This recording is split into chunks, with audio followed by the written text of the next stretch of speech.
이거 글 잠깐만 봐주겠어?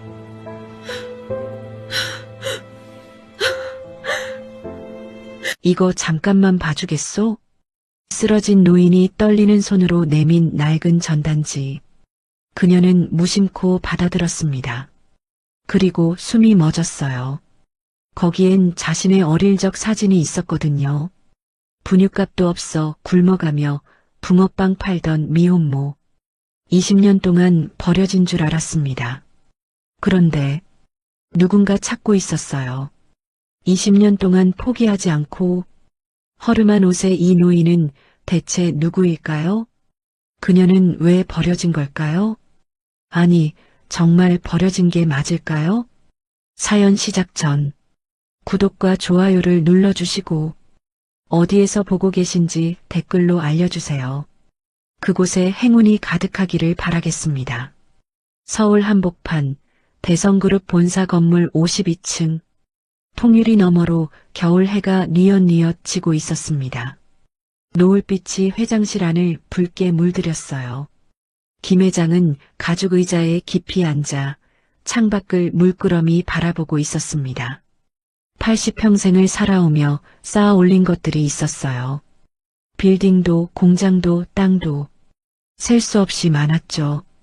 하지만 그 어떤 것도 지금 이 순간의 공허함을 채워주지 못했습니다. 회장실은 넓었어요. 너무 넓어서 오히려 쓸쓸했습니다. 김 회장의 손에는 낡은 사진 한 장이 들려 있었어요. 모서리가 닳고 색이 바랜 오래된 사진이었죠. 네 살배기 여자아이가 웃고 있었습니다. 볼이 통통하고 앞니가 빠진 채로 해맑게 웃는 얼굴. 은서야. 김 회장의 입술 사이로 낮은 한숨이 새어나왔습니다. 20년이었어요. 20년 동안 찾았습니다. 전국 방방곡곡을 뒤졌고 흥신소에 천문학적인 돈을 쏟아부었죠. 그런데도 손녀는 나타나지 않았어요. 김 회장은 사진을 내려다보며 주름진 손가락으로 아이의 얼굴을 쓰다듬었습니다. 대체 어디 있는 거냐? 책상 위에는 서류들이 수북이 쌓여 있었어요. 그중 맨 위에 놓인 것은 10년 전에 점쟁이가 남긴 쪽지였습니다. 김 회장은 그 쪽지를 수없이 읽었어요. 종이가 너덜너덜해질 정도로요. 비단 옷을 입으면 평생 못 찾을 것이요. 가장 낮고 추운 곳에서 붕어빵 냄새를 따라가시오. 처음에는 미친 소리라고 생각했습니다. 대성그룹 회장이 허름한 옷을 입고 거리를 돌아다니라니요. 하지만 10년이 지나도 손녀를 찾지 못하자 김 회장의 생각이 달라지기 시작했어요. 어쩌면 정말 어쩌면 그 말이 맞을지도 모른다는 생각. 그게 가슴 한구석에 뿌리를 내렸습니다. 똑똑 문 두드리는 소리가 들렸어요. 회장님, 박 실장입니다. 들어와라. 문이 열리고 50대 중반의 남자가 들어섰습니다. 박 실장이었어요. 20년 넘게 김 회장 곁을 지켜온 사람이죠. 그의 손에는 낡은 옷가지가 들려 있었습니다. 솜이 듬성듬성 빠진 바지, 색이 바랜 점퍼, 때가 탄 운동화. 준비해놨습니다. 김 회장이 고개를 끄덕였어요. 오늘이 마지막 일지도 모른다. 박 실장은 아무 말도 하지 않았습니다. 다만 고개를 숙여 예를 표했을 뿐이에요. 경호는 멀찍이서 하겠습니다. 회장님께서 원하시는 대로요. 김 회장이 자리에서 일어섰습니다. 80년을 버텨온 허리가 삐걱거렸어요. 무릎도 시큰거렸죠. 하지만 그는 개의치 않았습니다. 손녀를 찾을 수만 있다면 무엇이든 할 수 있었어요. 해가 완전히 지고 서울의 밤거리에 불빛이 켜지기 시작했습니다. 영하 13도. 뉴스에서는 연일 한파 경보를 알렸어요. 올겨울 들어 가장 추운 날씨가 예상됩니다. 외출을 삼가시고. 하지만 모든 사람이 따뜻한 집에 있을 수 있는 건 아니었죠. 서울 시내의 한 대학병원. 정문에서 조금 떨어진 골목. 작은 붕어빵 좌판이 하나 놓여 있었습니다. 이은서는 붕어빵 틀 앞에 쪼그려 앉아 있었어요. 24살. 아직 젊은 나이였죠. 하지만 그녀의 눈 밑에는 짙은 그림자가 드리워져 있었습니다. 볼은 홀쭉하게 패였고 입술은 추위에 바짝 갈라져 있었어요. 등에는 아기띠가 매여 있었습니다. 그 안에서 10달 된 아기가 숨을 쉬고 있었죠. 민준이었어요. 은서의 아들. 세상에서 가장 소중한 존재. 민준아, 조금만 참아. 엄마가 금방 따뜻하게 해줄게. 은서는 연탄불 위에 붕어빵 틀을 뒤집었습니다.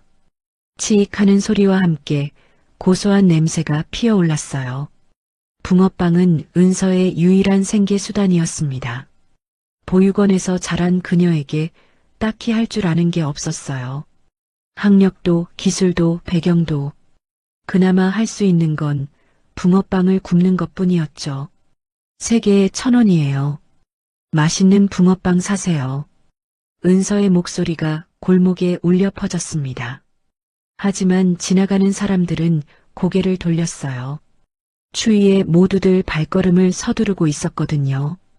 은서는 호호 입김을 불며 언손을 비볐습니다. 장갑은 손가락 끝이 해져 있었어요. 손끝이 시려서 감각이 없었죠. 그때 등 뒤에서 가느다란 기침 소리가 들렸습니다. 콜록, 콜록.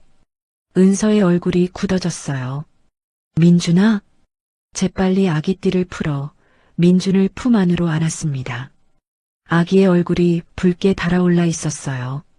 이마를 짚어보니 열이 올라 있었죠. 안 돼, 안 돼. 은서의 가슴이 쿵 내려앉았습니다. 민준이는 선천성 심장질환을 앓고 있었어요. 태어날 때부터 심장에 구멍이 있었죠. 수술을 받아야 했습니다. 하지만 수술비는 상상도 할 수 없는 금액이었어요.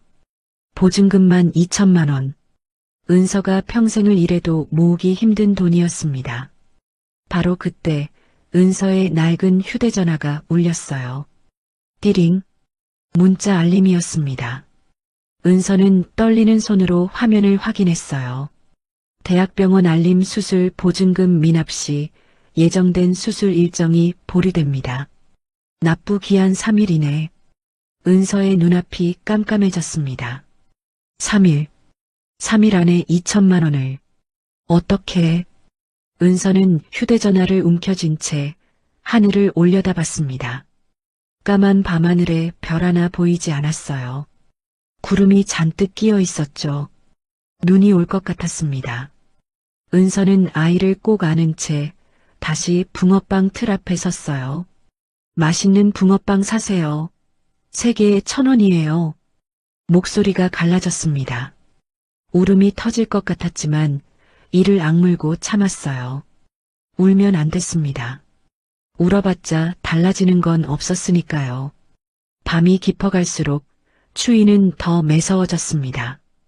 병원 앞을 오가는 사람들도 점점 줄었어요. 자정이 가까워지자 골목은 텅 비다시피 했죠. 그런데 갑자기 요란한 소리가 들렸습니다. 거기 안 돼. 노점 영업 금지 구역이야. 은서가 고개를 돌렸어요. 구청 단속반이었습니다. 형광조끼를 입은 남자 셋이 후레쉬를 비추며 다가오고 있었죠. 은서의 얼굴이 하얗게 질렸습니다. 저기. 아줌마, 여기 영업 금지된 거 몰라? 몇 번을 말해. 죄송합니다, 아저씨. 하지만 아기가 아파서.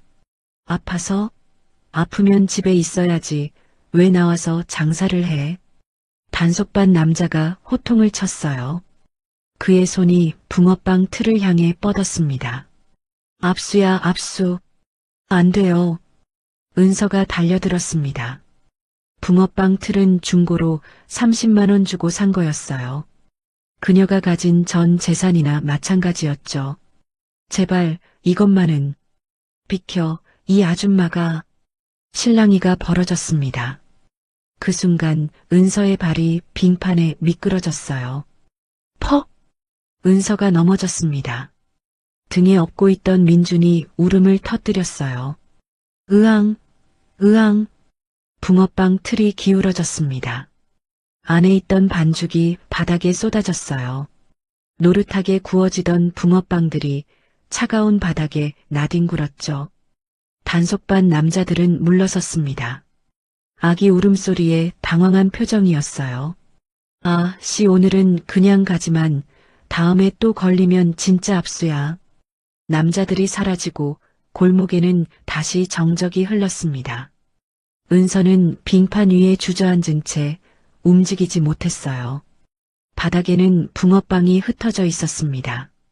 어떤 건 밟혀서 찌그러져 있었고 어떤 건 진흙물에 젖어 있었죠.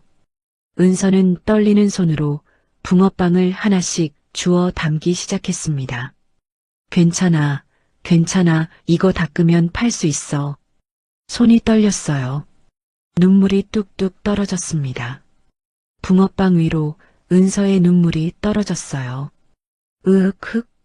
결국 은서는 무너졌습니다. 붕어빵을 끌어안은 채 한겨울 빙판 위에서 오열했어요. 민준이도 함께 울었습니다. 엄마의 슬픔을 아는 것처럼. 얼마나 울었을까요?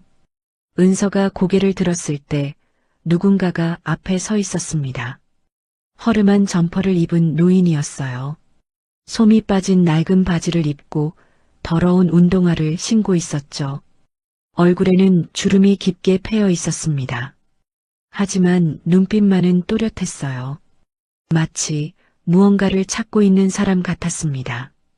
노인이 비틀거리며 다가왔어요. 한 발 한 발 힘겹게 걸음을 옮겼죠. 그리고 은서 앞에서 멈춰 섰습니다. 아가씨. 노인의 목소리가 떨렸어요. 은서는 눈물을 닦으며 올려다봤습니다. 노인의 얼굴이 창백했어요. 입술이 파랗게 질려 있었죠. 그리고 그 순간 노인의 몸이 앞으로 기울었습니다. 쿵! 노인이 쓰러졌어요. 은서의 바로 앞에서 할아버지! 은서가 비명을 질렀습니다. 노인은 눈을 감은 채 빙판 위에 쓰러져 있었어요.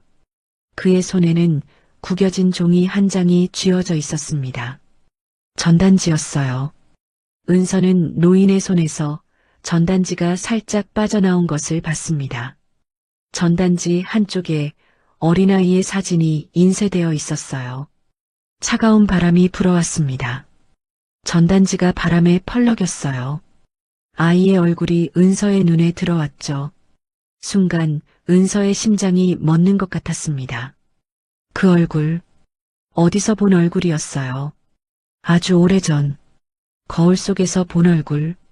아니, 보육원 서류철에 끼워져 있던 자신의 어린 시절 사진.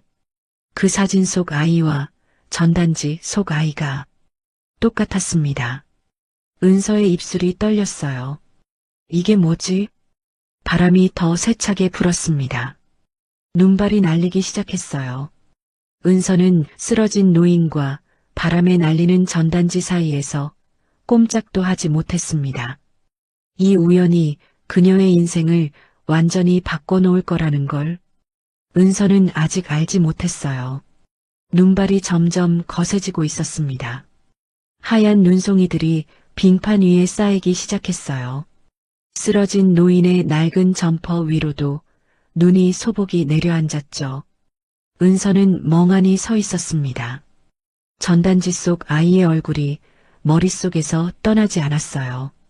하지만 지금은 그럴 때가 아니었습니다. 할아버지, 할아버지, 정신 차리세요. 은서가 노인 곁으로 달려갔어요. 무릎을 꿇고 노인의 어깨를 흔들었습니다. 노인의 얼굴은 창백했어요. 입술이 파랗게 질려 있었고 숨소리가 가늘게 들렸죠. 저체온증이었습니다. 이 추위에 이렇게 얇은 옷을 입고 얼마나 오래 밖에 있었던 걸까요? 누구 없어요? 사람 살려요. 은서가 소리를 질렀습니다. 하지만 골목은 텅 비어 있었어요. 늦은 밤 한파 속에서 아무도 밖을 돌아다니지 않았죠. 은서는 주변을 둘러봤습니다. 병원은 코앞이었어요. 하지만 노인을 혼자 부축해서 데려가기엔 그녀의 몸도 너무 약해져 있었습니다. 등에는 민준이가 있었고 은서 자신도 제대로 먹지 못한 지 오래였죠. 어떡하지? 어떻게? 은서의 머릿속이 하얗게 변했어요. 그때 노인의 손가락이 미세하게 움직였습니다. 낮은 신음소리가 들렸어요. 할아버지, 정신 드세요? 은서가 노인의 얼굴 가까이 다가갔습니다. 노인이 천천히 눈을 떴어요. 흐릿한 눈동자가 은서를 향했죠. 여기가 어디? 할아버지, 움직이시면 안 돼요. 제가 도와드릴게요. 은서는 재빨리 주변을 살폈습니다. 붕어빵 좌판 옆에 접이식 의자가 하나 있었어요. 손님 없을 때 앉으려고 가져온 거였죠. 은서는 노인을 부축해서 의자에 앉혔습니다. 노인의 몸이 덜덜 떨리고 있었어요. 추위에 온몸이 얼어붙은 것 같았죠. 은서는 자신의 목도리를 풀었습니다. 낡고 해진 목도리였어요. 보육원 시절부터 간직해온 거였죠. 유일하게 남은 추억의 물건이었습니다. 하지만 은서는 망설이지 않았어요. 할아버지, 이거 두르세요. 은서가 노인의 목에 목도리를 감아주었습니다. 이게 뭐? 제 거예요. 괜찮아요.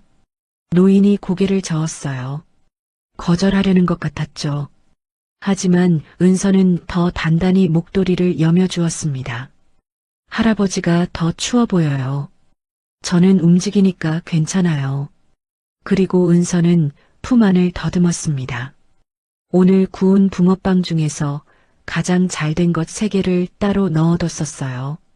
민준이 분유살 돈이 모자라면 저녁 대신 먹으려고 아껴둔 거였죠. 은서는 그 붕어빵을 꺼냈습니다. 아직 온기가 남아 있었어요. 품에 품고 있어서 따뜻함이 보존되어 있었죠. 할아버지, 이거 드세요. 노인이 붕어빵을 바라봤습니다.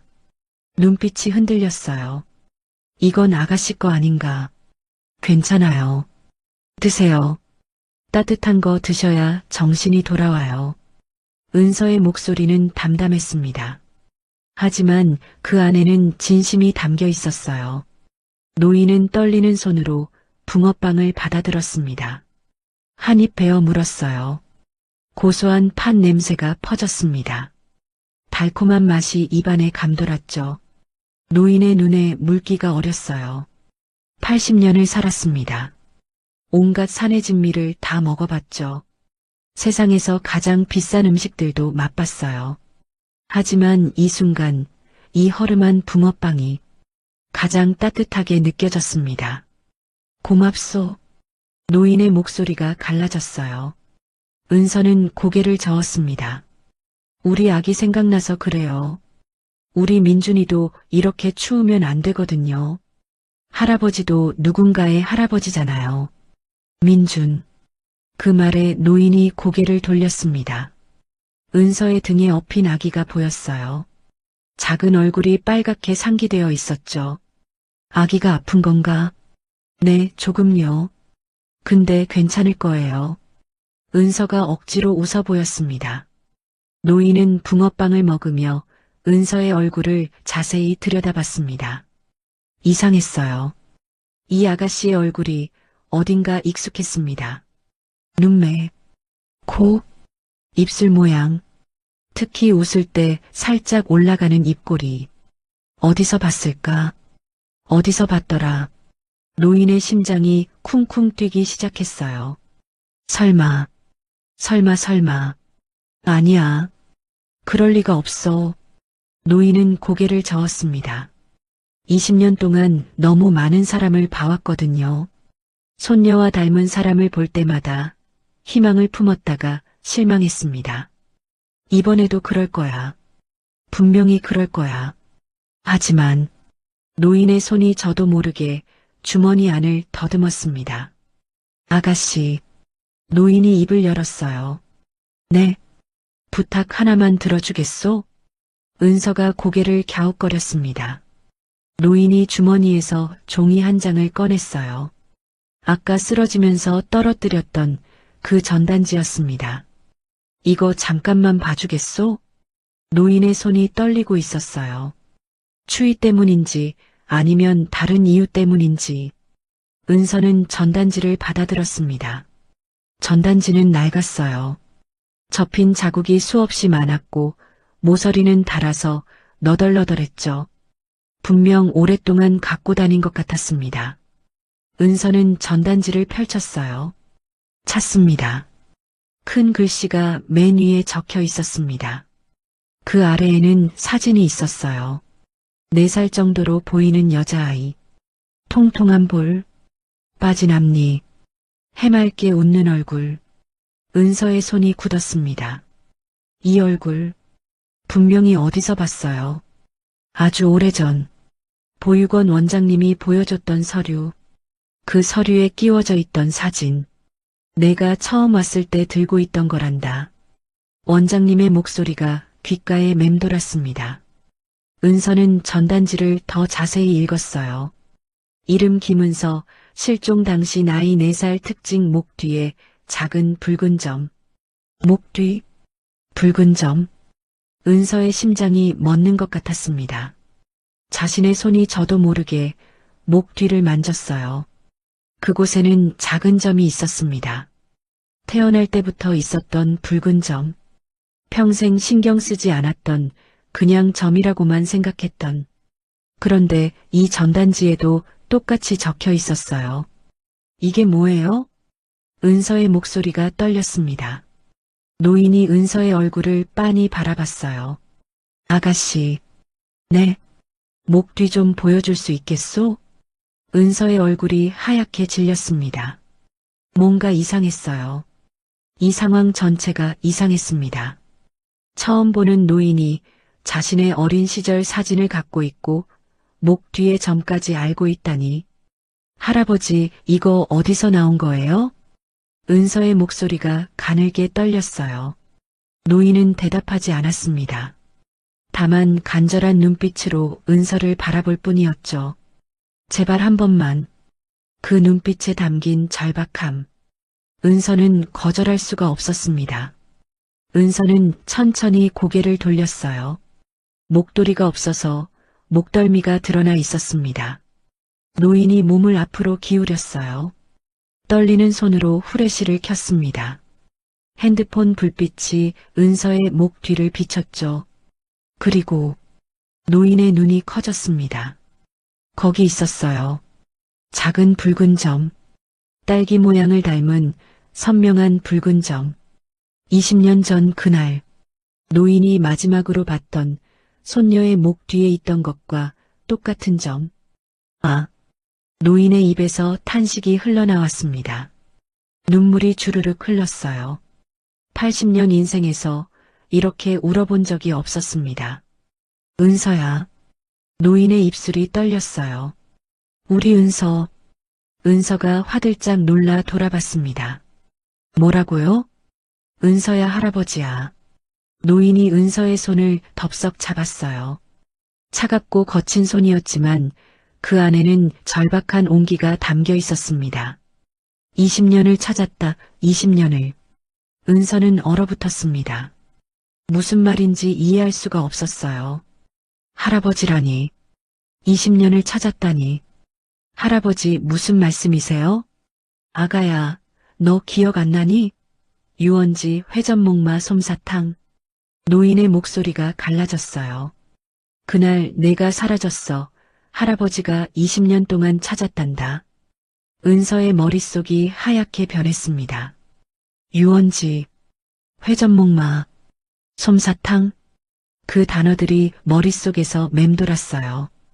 기억나지 않았습니다. 4살 이전의 기억은 거의 없었거든요. 다만 가끔 꿈에서 빙글빙글 도는 것, 달콤한 냄새, 그리고 누군가의 비명소리, 그런 것들이 조각조각 떠오르곤 했어요. 저는 버려진 거라고 들었어요. 은서의 목소리가 가늘게 떨렸습니다. 버려진 게 아니야. 노인이 강하게 말했어요. 누가 널 데려간 거야. 버린 게 아니라 빼앗긴 거란다. 은서의 눈에 눈물이 고였습니다. 평생을 버려진 아이라고 생각하며 살았어요. 누군가에게 필요 없어서 버려진 존재. 보육원에서도 사회에서도 늘 그렇게 느꼈습니다. 그런데 이 노인은 뭐라고 하는 걸까요? 버려진 게 아니라 빼앗겼다고. 20년 동안 찾았다고. 정말이에요? 은서의 목소리가 떨렸어요. 진짜로 저를 찾으신 거예요? 노인이 고개를 끄덕였습니다. 눈물이 주름진 얼굴을 타고 흘러내렸어요. 진짜다, 아가야. 할아버지가 너 찾으러 20년을 헤맸단다. 바로 그때 골목 어귀에서 발소리가 들렸습니다. 두 사람이 걸어오고 있었어요. 한 명은 검은 코트를 입은 중년 남자, 박 실장이었습니다. 또 한 명은 의료 가방을 든 젊은 여자, 의사로 보였어요. 회장님, 박 실장이 달려왔습니다. 회장님, 은서의 귀에 그 말이 꽂혔어요. 회장님이라고요? 박 실장 늦었구나. 노인이 힘없이 웃었습니다. 박 실장은 노인의 상태를 확인하고 안도의 한숨을 내쉬었어요. 저체온증입니다. 병원으로 가셔야 합니다. 그 전에 노인이 은서를 가리켰어요. 이 아가씨 검사 좀 해봐야겠다. 박 실장의 눈이 은서에게로 향했습니다. 그는 은서의 얼굴을 자세히 살폈어요. 그리고 그의 표정이 굳어졌습니다. 오래전에 봤던 사진, 아가씨 어머니의 젊은 시절 모습, 눈앞의 여자가 그 사진과 너무 닮아 있었어요. 회장님 설마. 그래, 내 생각에도 그렇다. 노인이, 아니 김 회장이 고개를 끄덕였습니다. 병원에 가서 확인해 보자. 유전자 검사를 하면 알 수 있을 게야. 은서는 멍하니 서 있었습니다. 회장님, 유전자 검사. 너무 갑작스러운 일들이 벌어지고 있었어요. 저는 은서가 뭔가 말하려 했습니다. 그때 등 뒤에서 민준이 기침을 했어요. 콜록, 콜록, 콜록. 은서가 화들짝 돌아봤습니다. 민준아. 아기의 얼굴이 더 붉어져 있었어요. 열이 더 오른 것 같았습니다. 의사가 다가왔어요. 아기 상태가 안 좋아 보이네요. 잠깐 볼게요. 의사가 민준을 살폈습니다. 청진기를 대고 이마를 짚어보고 눈동자를 확인했어요. 열이 높아요. 심장 소리도 좀 이상하고 이 아기 기저 질환이 있나요? 은서가 고개를 끄덕였습니다. 선천성 심장 질환이에요. 수술 받아야 하는데 당장 병원에 가야겠어요. 상태가 급변할 수 있어요. 김 회장이 몸을 일으켰습니다. 비틀거렸지만 박 실장이 부축했어요. 박 실장. 네, 회장님. 이 아가씨와 아기를 병원에 데려가라. 최고의 치료를 받게 해. 은서가 손사래를 쳤어요. 아니에요. 저는 괜찮아요. 할아버지가 더 위험해 보여요. 난 괜찮다. 김 회장이 단호하게 말했습니다. 80년을 살았어. 이 정도 추위에 죽지 않아. 그리고 김 회장은 은서를 바라봤어요. 깊고 간절한 눈빛으로. 하지만 넌 확인해 봐야 해. 내가 정말 내 손녀인지. 은서는 망설였습니다. 따라가야 할까요? 아니면 거절해야 할까요? 이 모든 게 꿈만 같았어요. 너무 비현실적이었습니다. 하지만 민준이를 생각하면 수술비, 치료비, 보증금, 혼자서는 절대 감당할 수 없는 것들. 만약 이 사람들이 도와준다면, 만약 정말로 자신이 이 노인의 손녀라면, 알겠어요. 은서가 고개를 끄덕였습니다. 따라갈게요. 검사 받아볼게요. 김 회장의 얼굴에 안도의 빛이 스쳤습니다. 고맙다, 아가야. 일행이 움직이기 시작했습니다. 골목 끝에 검은색 승용차가 대기하고 있었어요. 고급 세단이었죠. 은서는 민준을 꼭 안은 채 차에 올랐습니다. 따뜻한 히터 바람이 얼굴을 감쌌어요. 얼어붙었던 몸이 서서히 녹기 시작했습니다. 하지만 마음은 여전히 얼어 있었어요. 이게 기적이면 좋겠다. 은서는 속으로 빌었습니다. 제발 이번만은 좋은 일이 생기게 해주세요. 차가 병원을 향해 달렸습니다. 은서는 창밖을 바라봤어요. 눈이 더 세차게 내리고 있었습니다. 온 세상이 하얗게 변해가고 있었죠. 그때 은서의 귀에 이상한 소리가 들렸어요. 또각, 또각, 구두 소리 같았습니다. 딱딱하고 날카로운 굽소리. 은서가 고개를 돌렸어요. 하지만 차 안에는 아무도 구두를 신고 있지 않았습니다. 환청이었을까요? 은서는 고개를 저었어요. 피곤해서 그런 거야. 너무 많은 일이 있었으니까. 하지만 그 소리는 어딘가 익숙했습니다. 아주 오래전 꿈속에서 들었던 소리. 무섭고 차갑고 그래서 잊고 싶었던 소리. 또각, 또각. 은서는 자신도 모르게 민준을 더 꽉 안았습니다. 차가운 예감이 등줄기를 타고 내려왔어요. 뭔가 잘못된 것 같았습니다. 하지만 지금은 알 수 없었어요. 이 밤이 끝나고 새로운 아침이 오면 은서의 인생이 완전히 뒤바뀔 거라는 걸, 그리고 그 변화 속에 어둠이 함께 다가오고 있다는 걸 은서는 아직 알지 못했습니다. 차는 눈 내리는 밤길을 달려 병원을 향해 나아갔어요. 병원 응급실은 밤늦은 시간에도 분주했습니다. 형광등 불빛이 하얗게 내리쬐고 있었어요. 소독약 냄새가 코끝을 찔렀죠. 은서는 긴 의자에 앉아 민준을 꼭 안고 있었습니다. 아기는 링거를 맞고 있었어요. 작은 손등에 꽂힌 바늘이 아파 보였죠. 엄마가 미안해, 민준아. 은서가 아기의 이마를 쓰다듬었습니다. 열이 조금 내렸어요. 하지만 여전히 안심할 수 없었죠. 맞은편 침대에는 김 회장이 누워 있었습니다. 링거를 맞으며 체온을 회복하는 중이었어요. 박 실장이 옆에서 지키고 있었죠. 김 회장의 눈이 은서에게로 향했습니다. 아까부터 계속 그녀를 바라보고 있었어요. 마치 놓치면 안 될 것처럼. 검사 결과가 나오려면 시간이 좀 걸린다더군. 박 실장이 조용히 말했습니다. 유전자 검사는 보통 며칠이 걸립니다. 하지만 회장님 요청으로 급행 처리됐습니다. 김 회장이 고개를 끄덕였어요. 은서는 손에 들린 전단지를 다시 펼쳤습니다. 아까 김 회장에게 받은 거였어요. 구겨지고 낡은 종이. 찾습니다. 그 아래의 사진을 다시 봤습니다. 내 살배기 여자아이. 통통한 볼, 빠진 앞니. 볼수록 신기했어요.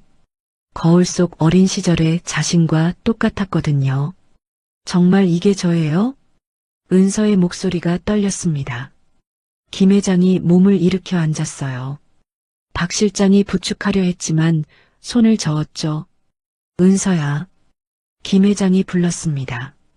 그 목소리에 담긴 간절함. 은서는 고개를 들었어요. 4살 때 일이다. 김 회장이 천천히 말하기 시작했습니다. 유원지에 갔었어. 너와 내 아버지, 그리고 김 회장의 목소리가 잠시 멈췄어요. 그리고 그 여자. 김 회장의 눈빛이 차갑게 변했습니다. 회전목마를 타고 싶다고 했지. 내 아버지가 데려갔어. 그런데 돌아왔을 때 김 회장의 주먹이 떨렸어요. 넌 없었다. 은서는 숨을 멈췄습니다. 유원지, 회전목마.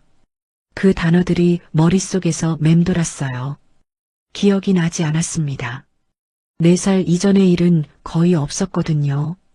다만 가끔 꿈을 꿨어요.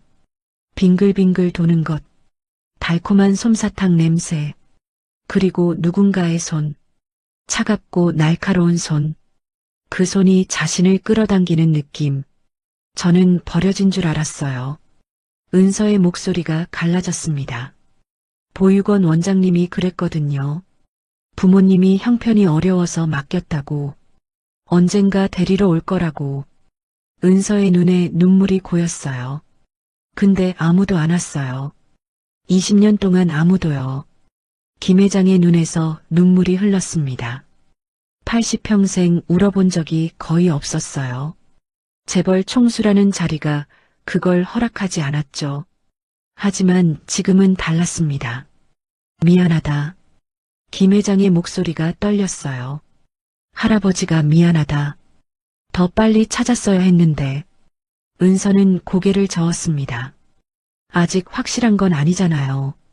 검사 결과가 나와봐야. 아니다. 김 회장이 단호하게 말했어요. 난 안다. 내가 내 손녀라는 걸. 이 늙은이의 직감이 말해주고 있어. 그때 박 실장이 조심스럽게 끼어들었습니다. 회장님, 일단 컨디션을 회복하셔야 합니다. 검사 결과는 내일 오후쯤 나올 겁니다. 김 회장이 고개를 끄덕였어요. 그리고 은서를 바라봤습니다. 오늘 밤은 여기서 쉬어라. 아기도 치료받아야 하고. 은서가 손사래를 쳤어요. 아니에요. 저희는 괜찮아요. 병원비도 없는데. 병원비 걱정은 하지 마라. 김 회장의 목소리가 부드러워졌습니다. 내가 내 손녀가 맞든 아니든 오늘 밤 나를 살려준 건 너다. 은서는 망설였습니다. 평생 남에게 신세 지는 걸 싫어했어요. 보육원에서 자라며 배운 거였죠. 아무도 공짜로 도와주지 않는다. 모든 것에는 대가가 있다. 하지만 민준이를 보면 작은 손등에 꽂힌 바늘, 힘겹게 숨쉬는 모습, 거절할 수가 없었어요. 감사합니다. 은서가 고개를 숙였습니다. 병원 복도에 정적이 흘렀어요. 창밖으로는 여전히 눈이 내리고 있었습니다. 하얀 눈이 세상을 덮어가고 있었죠. 은서는 민준을 아는 채 창밖을 바라봤습니다. 이게 꿈이면 어떡하지? 그런 생각이 들었어요. 내일 아침에 눈을 떴는데 다시 차가운 골목에 있으면, 다시 붕어빵 틀 앞에 쪼그려 앉아 있으면, 제발. 은서가 작게 중얼거렸습니다. 제발 이번만은 진짜이길. 그때였어요. 병원 복도 저쪽 끝에서 발소리가 들렸습니다. 또각, 또각, 날카로운 구두 소리. 은서의 몸이 굳었습니다. 이 소리, 분명히 아는 소리였어요. 꿈에서 수없이 들었던 소리. 그때마다 식은땀을 흘리며 깨어났던. 은서가 고개를 돌렸습니다. 복도 끝에서 누군가 걸어오고 있었어요. 50대 후반의 여자. 고급스러운 코트를 입고 빨간 구두를 신고 있었습니다. 여자의 얼굴이 보였어요. 차갑고 날카로운 인상. 입술은 얇게 다물어져 있었죠. 여자가 가까이 왔습니다. 그리고 은서를 봤어요. 순간 여자의 눈이 커졌습니다. 입술이 미세하게 떨렸죠. 하지만 곧 표정을 지웠어요. 마치 아무것도 아닌 것처럼. 아버님, 여자가 김 회장에게 다가갔습니다. 갑자기 병원에 오셨다기에 놀랐어요. 무슨 일이세요? 그 목소리. 은서의 등줄기에 소름이 돋았어요. 어디서 들어본 것 같았습니다. 아주 오래전에. 최 여사. 김 회장의 목소리가 딱딱하게 변했어요. 이 밤에 어떻게 알고 왔나? 최 여사가 미소를 지었습니다. 박 실장님께서 연락 주셨어요. 아버님이 쓰러지셨다고. 박 실장의 얼굴이 굳어졌어요. 그는 분명 연락하지 않았거든요. 최 여사의 시선이 은서에게로 향했습니다. 위아래로 훑어보는 눈빛. 차갑고 날카로웠어요. 이 아가씨는 누구예요? 김 회장이 대답하지 않았습니다. 잠시 침묵이 흘렀어요. 그리고 최 여사가 웃었습니다. 설마 또 손녀라고 나타난 사람인가요? 지난번에도 그랬잖아요. 그 말투에 담긴 비웃음. 은서는 움츠러들었습니다. 아버님, 이제 그만 포기하세요. 은서는 죽었을 거예요. 20년이나 지났는데 김 회장의 눈빛이 싸늘하게 변했어요. 최 여사, 네 아버님. 됐으니 가봐라. 여기 일은 내가 처리할 테니. 최 여사의 미소가 굳어졌습니다. 하지만 곧 고개를 숙였어요. 네, 알겠습니다. 컨디션 챙기세요. 최 여사가 돌아섰습니다. 또각, 또각. 빨간 구두 소리가 멀어져 갔어요. 은서는 그 뒷모습을 바라봤습니다.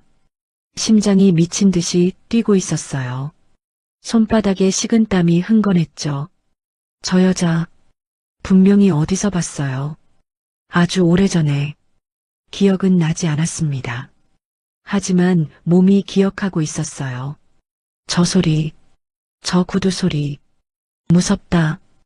은서는 민준을 더 꽉 안았습니다. 할아버지. 은서가 작게 불렀어요. 저분은 누구예요? 김 회장의 얼굴이 어둡게 변했습니다. 내 아버지의 아내다. 내 새엄마지. 새엄마. 그 말에 은서의 심장이 멎는 것 같았어요. 최 여사가 사라진 복도 끝을 바라봤습니다. 거기에는 아무것도 없었어요. 그냥 텅 빈 복도뿐이었죠. 하지만 은서는 느꼈습니다. 뭔가 잘못됐다는 걸, 위험이 다가오고 있다는 걸. 빨간 구두 소리가 아직도 귓가에 맴돌았어요. 또각, 또각. 다음 날 오후 유전자 검사 결과가 나왔습니다. 박 실장이 봉투를 들고 병실에 들어섰어요. 그의 얼굴에는 알 수 없는 표정이 떠올라 있었죠. 김 회장이 링거를 맞은 채로 몸을 일으켰습니다. 눈빛이 초조하게 흔들리고 있었어요. 결과가 어떻게 나왔나? 박 실장이 조심스럽게 봉투를 건넸어요. 김 회장의 손이 떨렸습니다.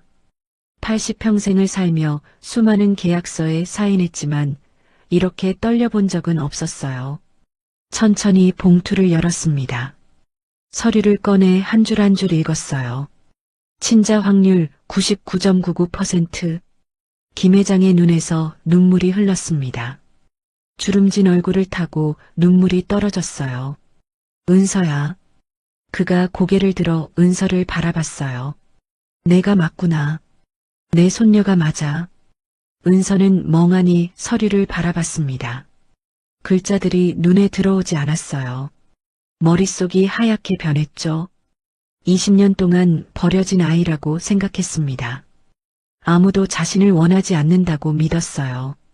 보육원에서 자랄 때도, 홀로 세상에 나왔을 때도, 미혼모가 되어 손가락질 받을 때도 늘 혼자였습니다.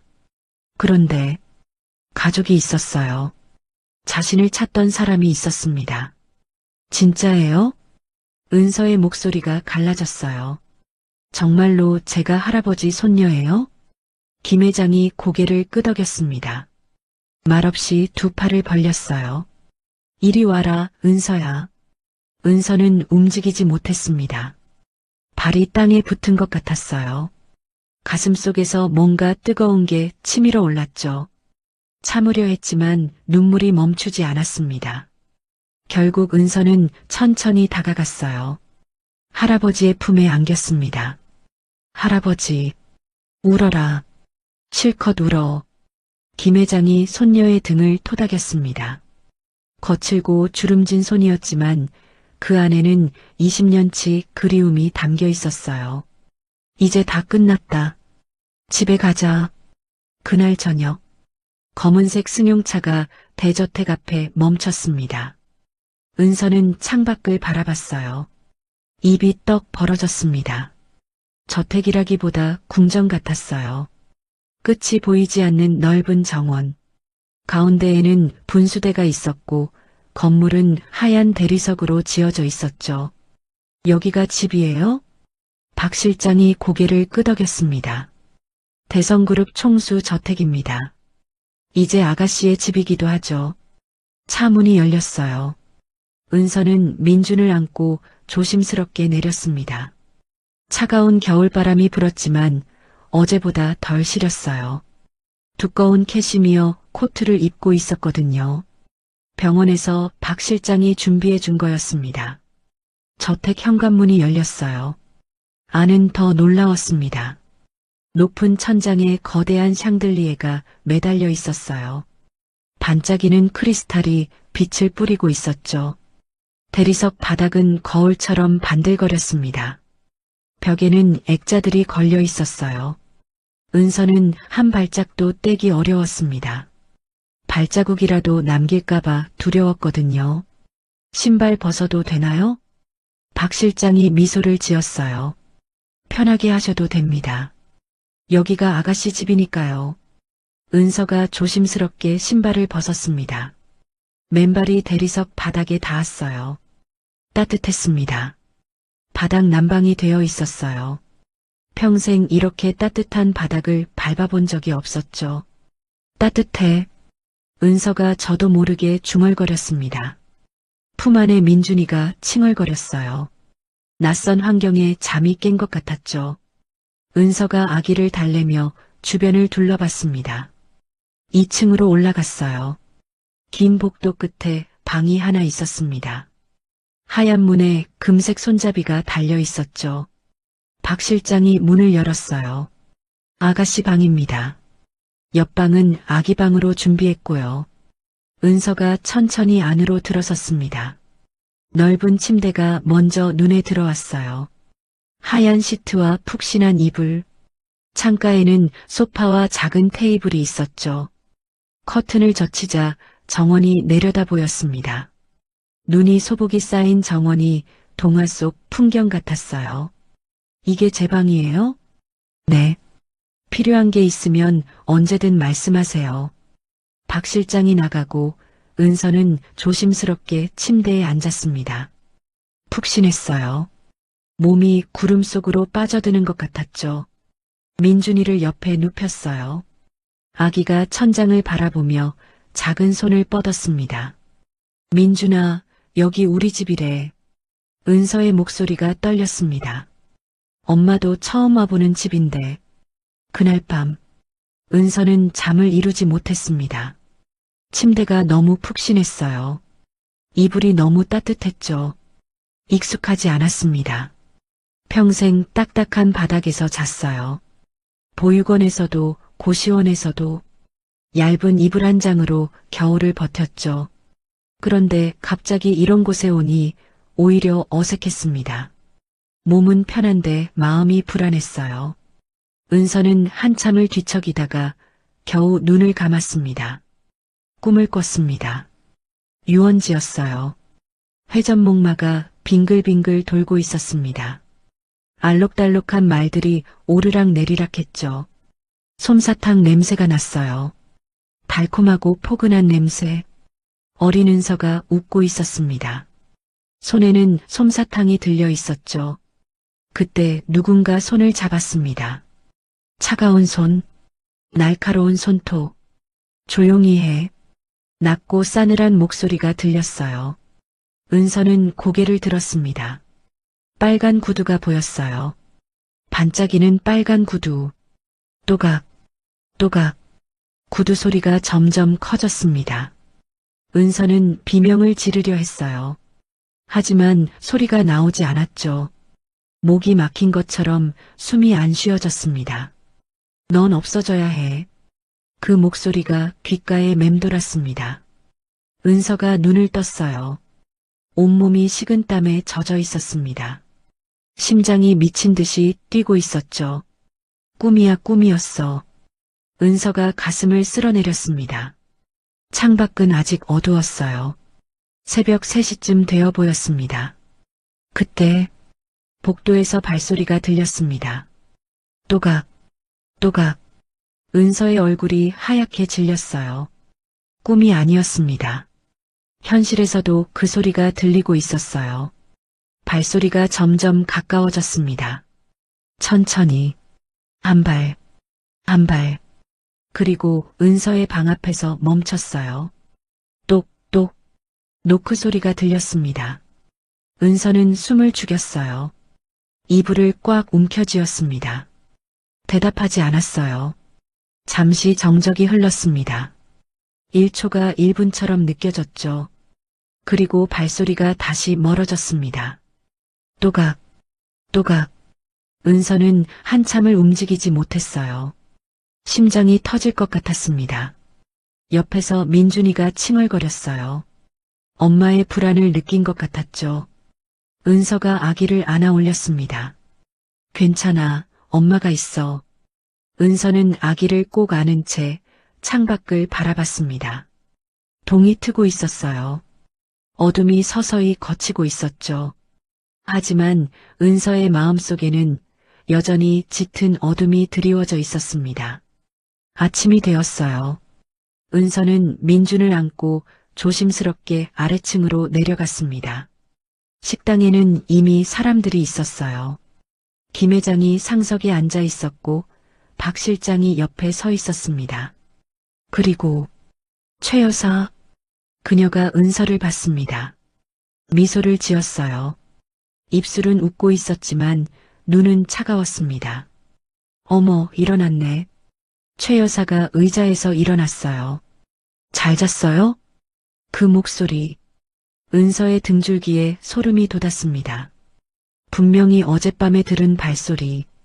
그게 이 여자였을 거예요. 네, 잘 잤어요. 은서가 억지로 대답했습니다. 최 여사가 다가왔어요. 민준이를 내려다봤습니다. 아기가 예쁘네. 엄마를 닮았어. 그 말투가 싸늘했어요. 칭찬 같지 않았습니다. 김 회장이 숟가락을 내려놓았어요. 최 여사. 네, 아버님. 은서는 내 손녀다. 이 집의 가족이야. 명심해라. 최 여사의 미소가 순간 굳어졌습니다. 하지만 곧 고개를 숙였어요. 물론이죠, 아버님. 제가 왜 함부로 대하겠어요. 가족인데요. 은서는 최 여사를 바라봤습니다. 그녀의 발 아래에는 빨간 구두가 신겨 있었어요. 꿈에서 본 것과 똑같은 색, 똑같은 모양. 은서는 본능적으로 알았습니다.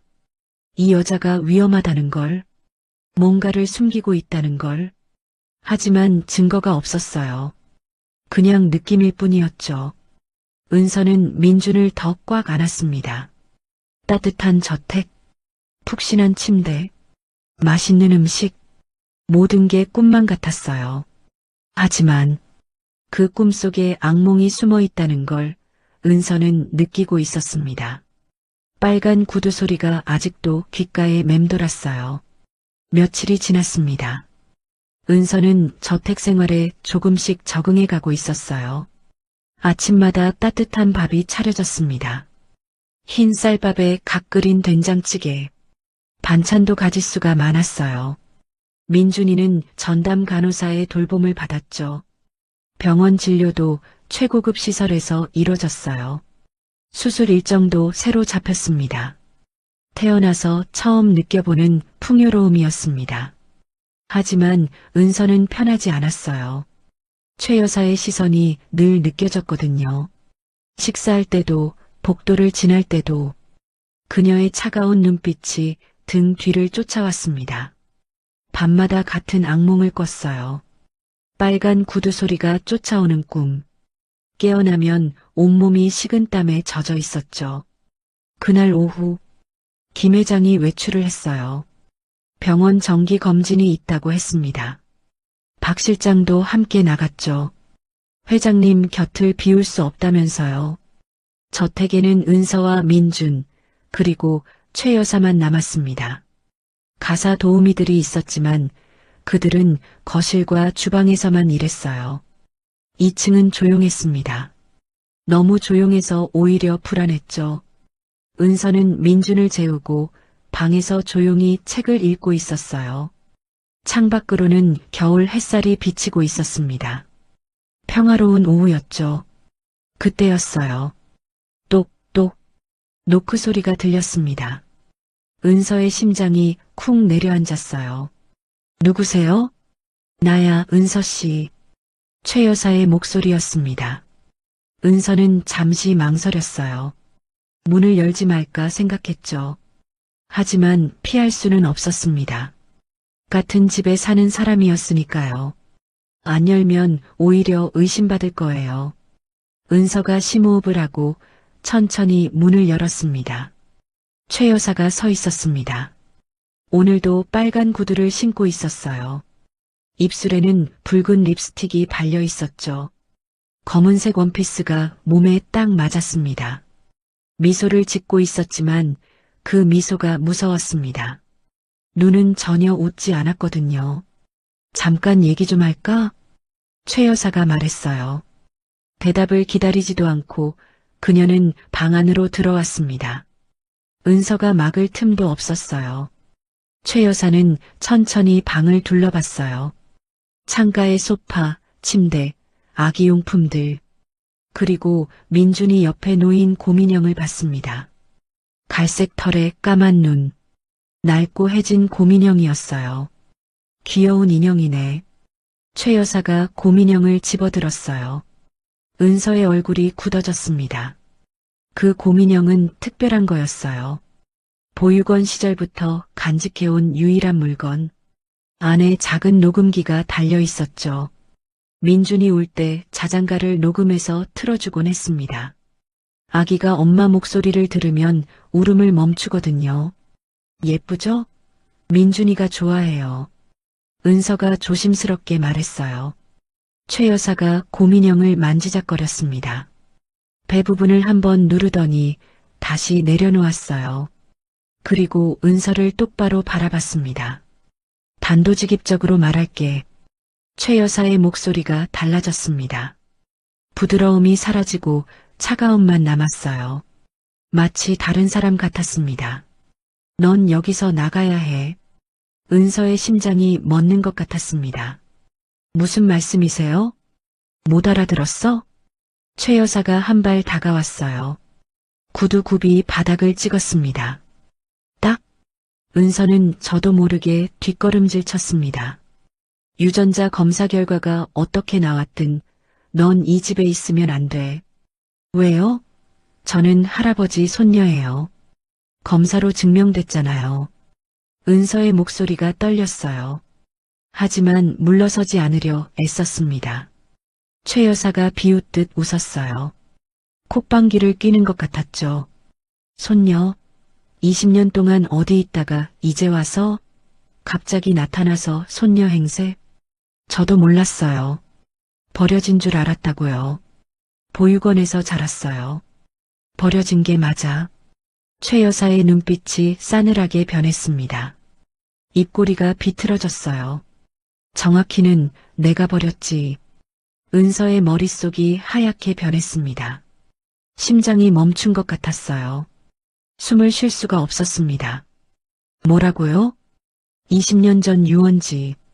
널 데려다 버린 건 나야. 최 여사가 담담하게 말했어요. 마치 날씨 얘기를 하듯이 아무렇지도 않게. 은서의 다리에 힘이 풀렸습니다. 벽에 손을 짚어야 했어요. 왜 그런 짓을. 왜긴. 내가 방해였으니까. 최 여사가 창밖을 바라봤어요. 정원에 눈 덮인 나무들이 보였죠. 난 내 아버지와 결혼하고 싶었어. 대성그룹의 며느리가 되고 싶었지. 재벌가의 안주인 자리. 그게 얼마나 대단한 건지 알아? 최 여사가 돌아섰습니다. 근데 전처 딸이 있으면 복잡해지잖아. 재산 문제도 서열 문제도. 그래서 정리가 필요했어. 은서는 벽에 등을 기댔습니다. 서 있기가 힘들었어요. 무릎이 덜덜 떨렸습니다. 그래서 저를 버린 거예요? 버렸지. 유원지 화장실 앞에. 사람 많은 곳이니까 누군가 데려가겠지 싶었어. 경찰에 신고하든 보육원에 맡기든. 어쨌든 내 눈앞에서 사라지면 됐으니까. 최 여사가 은서를 똑바로 바라봤어요. 근데 내가 살아서 돌아올 줄은 몰랐네. 운도 좋아라.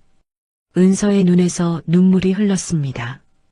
20년 동안의 고통, 외로움, 버려졌다는 상처, 보육원에서 크리스마스마다 창밖을 바라보던 기억. 다른 아이들은 부모가 면회 오는데 자신만 홀로 남아 있었던 기억. 그게 다 이 여자 때문이었어요. 어떻게 그럴 수가. 어떻게긴. 살다 보면 그런 거야. 살아남으려면 뭐든 해야 해. 최 여사가 은서에게 다가왔습니다. 얼굴을 가까이 들이밀었어요. 향수 냄새가 코를 찔렀습니다. 달콤하지만 역겨운 냄새. 그러니까 똑똑히 들어. 20년 전처럼 이번에도 내가 사라지면 끝이야. 은서의 몸이 얼어붙었습니다. 조용히 나가. 아무 일도 없었던 것처럼. 그럼 널 건드리지 않을게. 돈도 좀 줄 수 있어. 최 여사가 뒤로 물러섰어요. 하지만 안 나가면. 그녀의 시선이 잠든 민준에게로 향했습니다. 작고 연약한 아기. 심장이 아픈 아기. 은서의 심장이 쿵쿵 뛰었어요. 온몸의 피가 거꾸로 솟는 것 같았습니다. 민준이한테 손 떼면. 손 뗀다고는 안 했어. 최 여사가 미소를 지었습니다. 입술만 웃는 미소. 다만 아기가 아프잖아. 심장이 안 좋다며? 이런 아기들은 갑자기 상태가 나빠지기도 하지. 약을 잘못 먹거나 치료가 지연되거나. 은서의 얼굴이 새하얗게 질렸어요. 그건 협박이에요. 협박? 난 그냥 걱정하는 거야. 새엄마로서 손녀 걱정하는 거지. 최 여사가 문 쪽으로 향했습니다. 빨간 구두가 바닥을 찍었어요. 3일 줄게.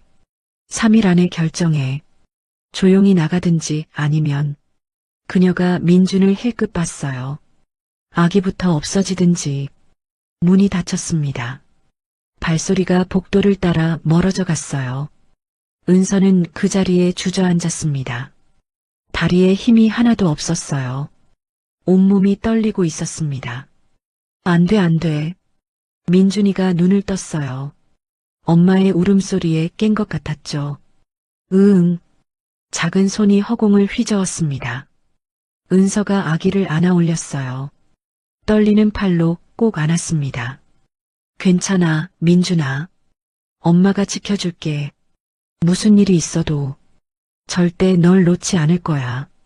그때 은서의 눈에 뭔가가 들어왔어요. 곰인형이었습니다. 민준이 옆에 놓여있던 그 곰인형.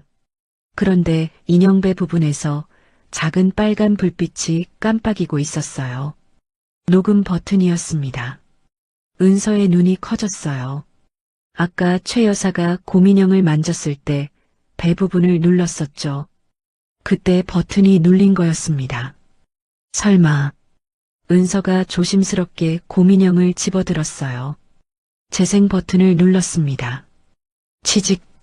잡음이 들리더니 목소리가 흘러나왔어요. 20년 전 유원지. 널 데려다 버린 건 나야. 최 여사의 목소리였습니다. 또렷하게 녹음되어 있었어요. 3일 줄게. 3일 안에 결정해. 나가든지 아니면 아기부터 없어지든지. 은서의 손이 떨렸습니다. 녹음이 되어 있었어요. 최 여사의 협박이 고스란히. 한마디도 빠지지 않고 은서는 곰인형을 가슴에 꼭 안았습니다. 이건 증거였어요. 최 여사가 자신을 버렸다는 증거. 지금도 협박하고 있다는 증거. 은서의 눈에서 눈물이 흘렀습니다. 하지만 이번에는 슬픔만이 아니었어요. 분노. 그리고 결심. 두고 봐. 은서가 낮게 중얼거렸습니다. 이번엔 안 당해. 민준이도 나도. 다시는 안 당해. 창밖으로 해가 지고 있었어요. 붉은 노을이 하늘을 물들였습니다. 빨간색. 최 여사의 구두 색깔과 같았죠. 은서는 민준을 꼭 안은 채 창밖을 바라봤습니다. 곰인형을 서랍 깊숙이 숨겼어요. 아무도 찾지 못할 곳에. 싸움은 이제 시작이었습니다. 이틀이 지났습니다. 은서는 고민형 녹음을 어떻게 할지 고민했어요. 할아버지에게 바로 보여드릴까? 아니면 경찰에 가져갈까? 쉽게 결정이 나지 않았습니다. 최 여사는 이 집안에서 힘이 있었어요. 김 회장의 아들인 김도영. 그의 아내였으니까요. 김도영은 10년 전 뇌졸중으로 쓰러졌습니다. 지금도 요양원에서 의식이 오락가락하는 상태였죠. 그래서 최 여사가 집안의 실권을 쥐고 있었어요. 가사 도우미들도 최 여사 눈치를 봤습니다. 저택의 모든 일정도 그녀가 관리했죠. 은서는 조심해야 했어요. 성급하게 움직였다가는 오히려 역풍을 맞을 수 있었습니다. 그날 저녁, 김 회장이 은서를 불렀어요. 은서야, 저녁 같이 먹자. 할 얘기가 있다. 식당에 내려가니 이미 사람들이 모여 있었습니다. 김 회장, 최 여사, 박 실장, 그리고 낯선 남자가 한 명 있었어요. 은서는 그 남자를 보는 순간 심장이 철렁 내려앉았습니다. 정민호? 남자가 고개를 들었어요. 30살 정도로 보였습니다. 날카로운 눈매에 얇은 입술. 한때는 잘생겼다고 생각했던 얼굴. 민준이 아빠였어요. 정민호. 은서가 22살 때 만난 남자였습니다. 처음에는 다정했어요. 힘들 때 곁에 있어줬죠. 보육원 출신인 은서에게 처음으로 가족 같은 존재였습니다. 하지만 은서가 임신했다는 걸 알자 그는 태도가 돌변했어요. 나 아직 준비 안 됐어. 애는 못 키워. 그리고 사라졌습니다. 연락도 끊고 번호도 바꾸고 마치 처음부터 없던 사람처럼. 그런 남자가 왜 여기 있는 거죠? 오랜만이네, 은서야. 정민호가 씩 웃었어요. 그 웃음이 역겨웠습니다.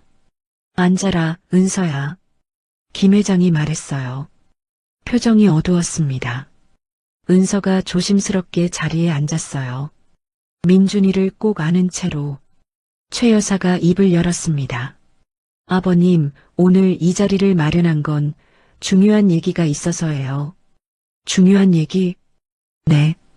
은서 씨에 대한 거예요. 최 여사가 정민호를 가리켰어요. 이분이 직접 증언해 주실 거예요. 정민호가 자리에서 일어났습니다. 회장님, 저는 이은서와 2년 동안 사귄 사람입니다. 그녀에 대해 잘 알아요. 김 회장이 눈을 가늘게 떴어요. 그래서 은서는 솔직히 말씀드리면 꽃뱀입니다. 은서의 얼굴이 새하얗게 질렸어요. 뭐라고요? 부잣집 남자들한테 접근해서 돈을 뜯어내는 여자예요. 저도 당했습니다. 돈 많이 뺏겼어요. 정민호가 슬픈 척 고개를 숙였어요. 그리고 저 아기도 제 아이가 아닙니다. 은서가 벌떡 일어났어요. 거짓말이에요. 목소리가 식당 전체에 울렸습니다. 이 사람이 저를 버렸어요. 임신했다니까 도망갔잖아요. 민준이는 분명히 이 사람 아이예요. 정민호가 고개를 저었어요. 저는 그 여자랑 잠자리를 한 적이 없습니다. 아이가 제 아이일 리가 없어요. 거짓말. 왜 거짓말을 해요? 은서의 눈에서 눈물이 쏟아졌습니다. 정민호가 주머니에서 서류를 꺼냈어요. 여기 친자 검사 결과가 있습니다. 제가 아이 아버지가 아니라는 증거예요. 김 회장이 서류를 받아들었어요. 눈이 흔들리고 있었습니다. 은서는 그 서류를 빼앗아 봤어요. 친자 확률 0%. 말도 안 됐습니다. 이건 조작이에요. 분명히 조작된 거예요. 이건 가짜예요. 믿지 마세요. 은서가 소리쳤어요. 하지만 김 회장의 얼굴이 점점 굳어졌습니다. 최 여사가 기다렸다는 듯 말했어요. 아버님, 저도 의심이 들어서 조사를 해봤어요. 은서 씨가 예전에 다른 남자들한테도 접근한 적이 있대요. 돈 많은 남자들요. 그건 사실이 아니에요. 은서가 울부짖었어요. 저는 그런 사람 아니에요. 할아버지, 저 믿어주세요. 김 회장의 얼굴이 붉어졌습니다. 손이 떨리고 있었어요. 숨이 가빠지기 시작했죠. 아버님, 괜찮으세요? 박 실장이 다가갔어요. 김 회장이 가슴을 움켜쥐었습니다. 약 어디 있어? 박 실장이 급히 약을 찾았어요. 하지만 약통이 보이지 않았습니다. 약이 없습니다. 김 회장의 얼굴이 창백해졌어요. 혈압이 급상승하고 있었습니다. 구급차 불러. 박 실장이 소리쳤어요. 김 회장이 비틀거렸습니다. 그리고 쿵 바닥에 쓰러졌어요. 할아버지, 은서가 달려갔습니다. 김 회장은 눈을 감은 채 숨을 헐떡이고 있었어요. 안 돼요, 할아버지. 눈 떠요. 은서가 울부짖었어요. 최 여사가 차갑게 말했습니다. 봐라. 내가 할아버지를 이렇게 만든 거야. 내가 거짓말을 하니까. 저는 거짓말 안 했어요. 은서가 소리쳤어요. 하지만 아무도 그녀 편이 아니었습니다. 정민호는 팔짱을 끼고 서 있었어요. 최 여사는 차가운 미소를 짓고 있었죠. 구급대원들이 도착했습니다. 김 회장이 들것에 실려 나갔어요. 박 실장이 함께 병원으로 갔습니다. 저택에는 은서와 최 여사만 남았어요. 정민호는 이미 사라졌습니다. 할 일을 다 했으니까요. 최 여사가 은서에게 다가왔어요. 자, 이제 어떻게 할 거야? 은서는 눈물 범벅인 얼굴로 그녀를 바라봤습니다. 왜 이러시는 거예요? 저한테 왜 이래요? 내가 말했잖아. 내가 나가면 끝이라고. 최 여사가 손을 뻗었어요. 은서의 턱을 잡았습니다. 근데 안 나가더라. 그래서 내가 직접 끝내는 거야. 은서가 손을 뿌리쳤어요. 할아버지가 깨어나면 다 말할 거예요. 녹음도 있어요. 당신이 저한테 한 말. 최 여사의 눈이 가늘어졌습니다. 녹음? 최 여사가 비웃었어요. 녹음이 있으면 뭐해?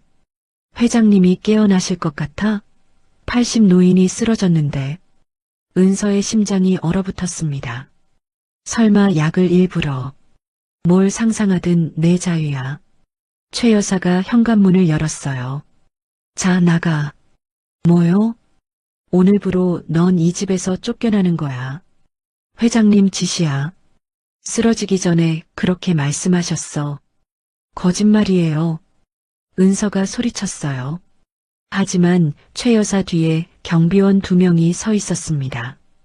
짐 챙길 시간 5분 줄게. 안 나가면 경찰 부를 거야. 주거 침입죄로. 은서는 이를 악물었어요.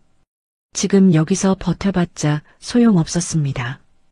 경비원들한테 끌려나가면 민준이가 다칠 수도 있었어요. 은서는 방으로 올라갔습니다. 최소한의 짐만 챙겼어요. 민준이 기저귀와 분유, 갈아입을 옷 한 벌, 그리고 고민형, 서랍에서 꺼내 가방에 넣었어요. 이것만은 절대 뺏기면 안 됐습니다. 현관문 밖으로 나왔어요.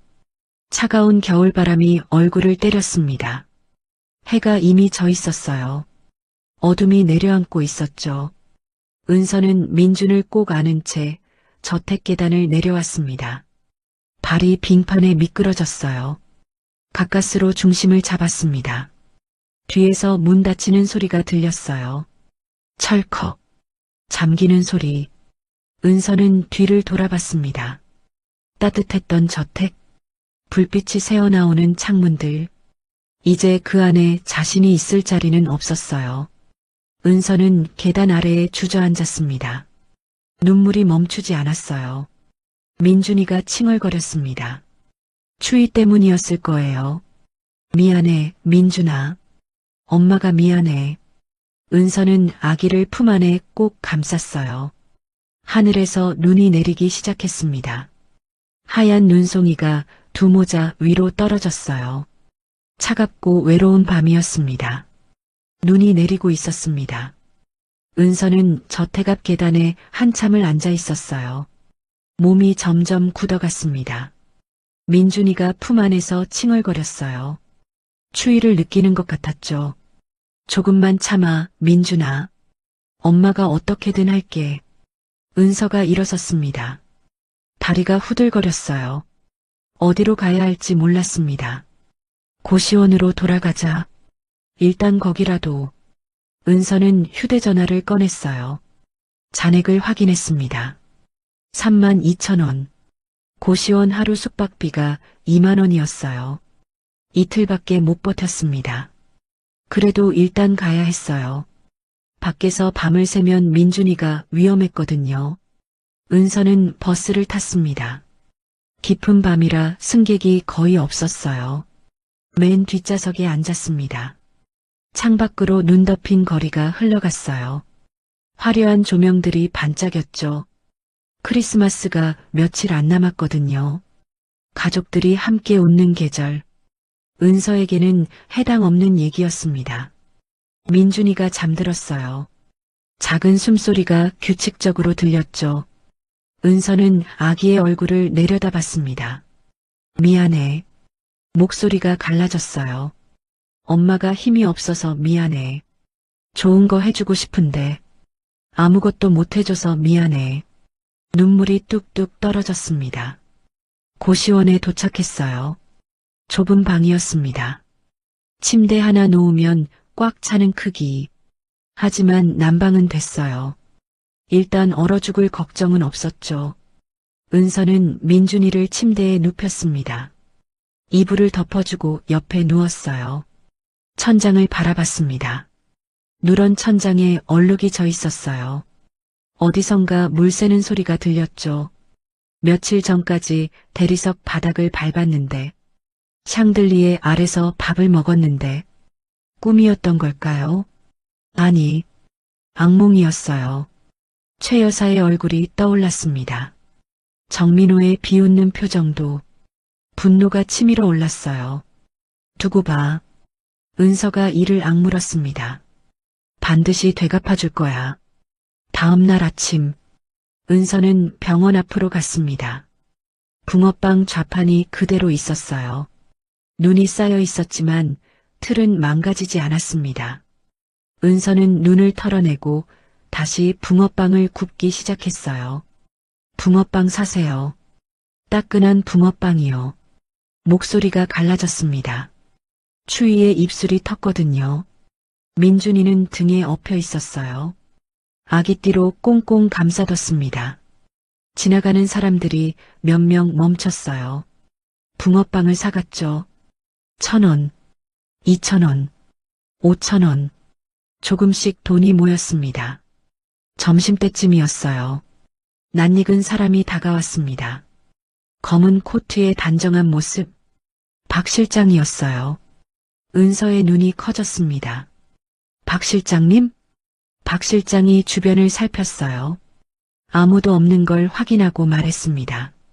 아가씨, 시간 좀 내시겠습니까? 무슨 일이세요? 저 쫓아내신 거 아니에요? 은서의 목소리가 날카로웠습니다. 박 실장이 고개를 저었어요. 저는 아무것도 모르고 있었습니다. 회장님 모시고 병원 갔다가 돌아오니까 아가씨가 쫓겨났더군요. 그래서요? 드릴 말씀이 있습니다. 중요한 겁니다. 박 실장이 근처 카페로 안내했어요. 따뜻한 실내로 들어가니 얼었던 몸이 녹기 시작했습니다. 은서는 민준이를 무릎에 앉혔어요. 아기가 주변을 두리번거렸죠. 박 실장이 커피를 2잔 시켰습니다. 은서 앞에 따뜻한 코코아도 놓았어요. 드세요. 몸 좀 녹이시고. 은서는 경계하는 눈빛으로 그를 봤습니다. 왜 이러세요? 최 여사 편 아니에요? 저는 회장님 사람입니다. 최 여사 편인 적 없습니다. 박 실장의 목소리가 단호했어요. 그리고 아가씨께 드릴 게 있습니다. 박 실장이 가방에서 봉투를 꺼냈어요. 이게 뭐예요? 회장님이 쓰러지시기 직전에 개인 금고에 넣어두신 겁니다. 은서가 봉투를 열었어요. 서류가 한 장 들어 있었습니다. 유전자 검사 결과지, 은서와 김 회장의 친자 확인서, 병원 공식 직인이 찍혀 있었죠. 이건 원본입니다. 최 여사가 아무리 조작해도 이건 뒤집을 수 없어요. 은서의 손이 떨렸습니다. 왜 저한테 주시는 거예요? 박 실장이 은서를 똑바로 바라봤어요. 회장님이 그러셨습니다. 만약 자신이 쓰러지면 이걸 아가씨께 전해달라고. 은서의 눈에 눈물이 고였습니다. 할아버지는 처음부터 믿었던 거예요. 정민호의 거짓말에 흔들린 게 아니었어요. 분노한 건 거짓말쟁이들한테였지 은서한테가 아니었던 거죠. 회장님 상태는 어떠세요? 중환자실에 계십니다. 아직 의식을 못 차리셨어요. 은서의 심장이 조여왔어요. 괜찮아지실까요? 의사 선생님이 시간이 필요하다고 했습니다. 하지만 회장님은 강하신 분이에요. 반드시 깨어나실 겁니다. 박 실장이 잠시 뜸을 들였어요. 그리고 하나 더 있습니다. 박 실장이 메모지를 꺼냈습니다. 회장님 개인 금고 비밀번호입니다. 금고 안에 다른 서류들도 있어요. 다른 서류요? 최 여사의 비리에 관한 것들입니다. 회사 자금 횡령, 배임. 그리고 박 실장이 목소리를 낮췄어요. 20년 전 아가씨 실종 당시의 조사 기록도요. 은서의 눈이 커졌습니다. 할아버지가 그것까지 조사하셨어요? 회장님은 20년 동안 포기하신 적이 없습니다. 최 여사를 의심한 것도 오래됐어요. 다만 증거가 없었을 뿐이죠. 은서는 메모지를 꼭 쥐었습니다. 손에 힘이 들어갔어요. 금고는 어디 있어요? 저택 회장님 서재에 있습니다. 비밀번호는 아가씨 생일이에요. 은서의 생일. 할아버지는 그것도 기억하고 계셨어요. 20년이 지났는데도 은서는 고개를 들었습니다. 그런데 어떻게 저택에 들어가요? 최 여사가 못 들어오게 할 텐데. 제가 방법을 만들겠습니다. 시간을 좀 주십시오. 박 실장이 일어섰어요. 그리고 아가씨. 네. 혹시 다른 증거도 갖고 계시다면 잘 간직하십시오. 최 여사가 모든 수단을 동원할 겁니다. 은서는 가방 안에 고민형을 떠올렸어요. 녹음이 담긴 고민형. 있어요. 증거가 하나 더 있어요. 박 실장이 고개를 끄덕였습니다. 잘 됐습니다. 조만간 연락드리겠습니다. 그가 카페를 나갔어요. 은서는 창밖을 바라봤습니다. 눈이 그쳤어요. 구름 사이로 햇살이 비치고 있었죠. 손에는 유전자 검사 원본이 들려 있었어요. 가방에는 녹음된 고민형이 있었죠. 두 개의 무기. 이제 싸울 수 있었습니다. 민준이가 은서의 옷자락을 잡았어요. 작은 손이 따뜻했습니다. 민준아, 엄마가 지켜줄게. 이번엔 우리가 이길 거야. 은서가 아기의 이마에 입을 맞췄어요. 그때였습니다. 카페 창문 너머로 무언가가 스쳐 지나갔어요. 빨간색. 은서가 고개를 돌렸습니다. 창밖에 여자가 서 있었어요. 검은 코트, 빨간 구두. 최 여사였습니다. 그녀가 은서를 바라보고 있었어요. 차갑고 날카로운 눈빛으로. 그리고 천천히 입꼬리를 올렸습니다. 비웃는 것 같았어요. 여자가 돌아서 걸어갔습니다. 구두 소리가 유리창을 통해 들렸어요. 은서의 등줄기에 소름이 돋았습니다. 쫓기고 있었어요. 감시당하고 있었어요. 하지만 은서는 눈을 피하지 않았습니다. 이번엔 달랐어요. 도망치지 않을 거예요. 최 여사의 뒷모습이 사라질 때까지 은서는 그녀를 똑바로 바라봤습니다. 며칠이 지났습니다. 은서는 고시원에서 버티고 있었어요. 낮에는 붕어빵을 팔고 밤에는 민준이를 돌봤죠. 박 실장의 연락을 기다렸습니다. 저택에 들어갈 방법, 금고를 열 기회. 그게 필요했어요. 민준이의 상태는 좋지 않았습니다. 기침이 잦아졌고 열이 오르락 내리락 했어요. 수술이 급했습니다. 하지만 돈이 없었죠. 은서는 하루하루 조바심이 났어요. 그날 저녁 휴대전화가 울렸습니다. 박 실장이었어요. 아가씨, 내일 밤입니다. 주주총회 전날이라 최 여사가 바빠요. 저택을 비울 겁니다. 은서의 심장이 뛰었어요. 그럼 그때 들어가면 되는 거죠? 네. 제가 후문을 열어두겠습니다. 밤 9시에 오세요. 알겠어요. 전화가 끊겼습니다. 은서는 민준이를 내려다봤어요. 아기가 힘겹게 숨을 쉬고 있었죠. 조금만 참아, 민준아. 엄마가 다 해결할게. 다음 날, 은서는 하루 종일 긴장했어요. 붕어빵을 팔면서도 손이 떨렸죠. 손님들이 이상하게 쳐다볼 정도였습니다. 아줌마, 괜찮아요? 네, 괜찮아요. 감사합니다. 억지로 웃어 보였어요. 해가 저물기 시작했습니다. 하늘이 붉게 물들었어요. 은서는 좌판을 정리했습니다. 민준이를 업고 고시원으로 돌아갔죠. 옷을 갈아입었어요. 검은색 옷으로 눈에 띄지 않게 가방에 고민형을 넣었습니다. 혹시 모를 상황에 대비해서 밤 8시 반 은서는 저택 근처에 도착했어요. 골목 어귀에 숨어서 상황을 살폈습니다. 저택 앞에 차가 한 대 있었어요. 검은색 승용차, 최 여사의 차였습니다. 은서의 심장이 쿵쿵 뛰었어요. 아직 안 갔네. 박 실장이 말한 시간까지 기다렸습니다. 5분, 10분, 드디어 저택 현관문이 열렸어요. 최 여사가 나왔습니다. 빨간 구두를 신고 모피 코트를 걸치고 있었죠. 차에 올라탔어요. 차가 출발했습니다. 은서는 숨을 내쉬었어요. 갔다. 후문으로 돌아갔습니다. 박 실장이 말한 대로 문이 살짝 열려 있었어요. 은서는 조심스럽게 안으로 들어갔습니다. 정원은 어두웠어요. 가로등 불빛만 희미하게 비추고 있었죠. 발소리를 죽이며 걸었습니다.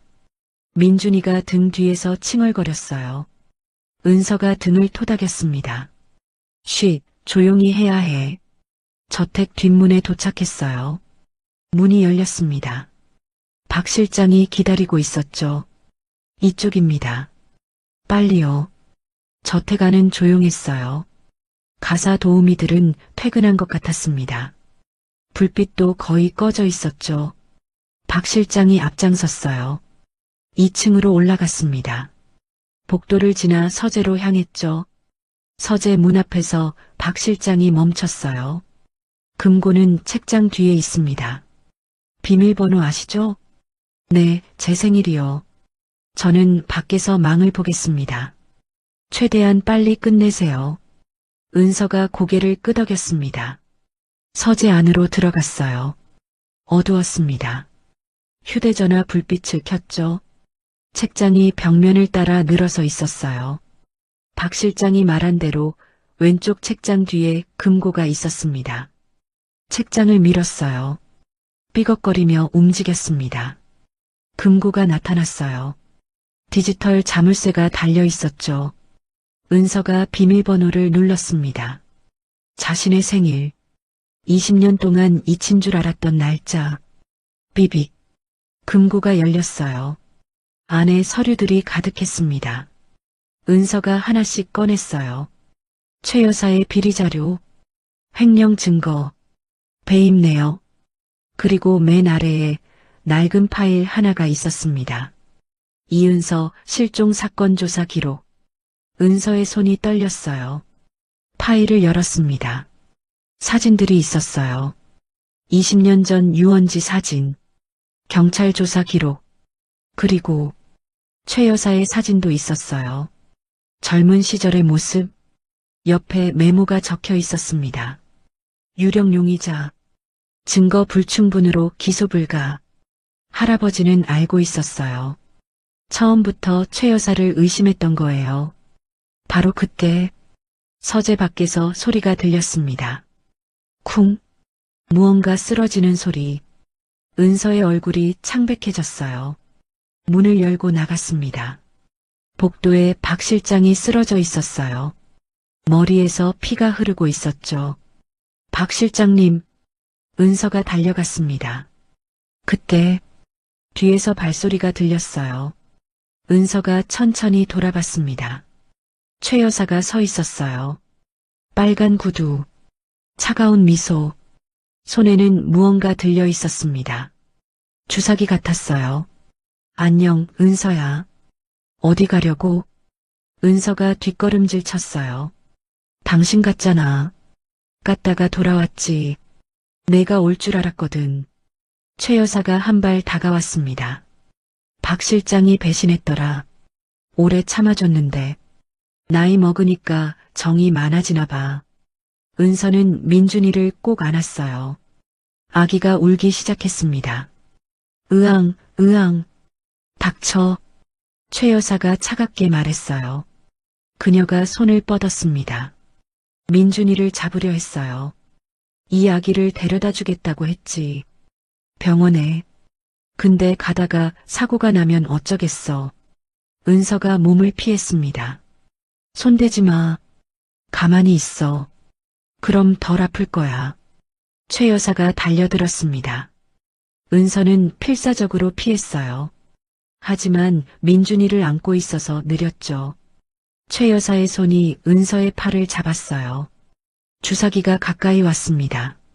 안 돼. 은서가 발버둥 쳤어요. 민준이의 울음소리가 더 커졌습니다. 아기의 얼굴이 새파래지고 있었어요. 숨을 못 쉬는 것 같았습니다.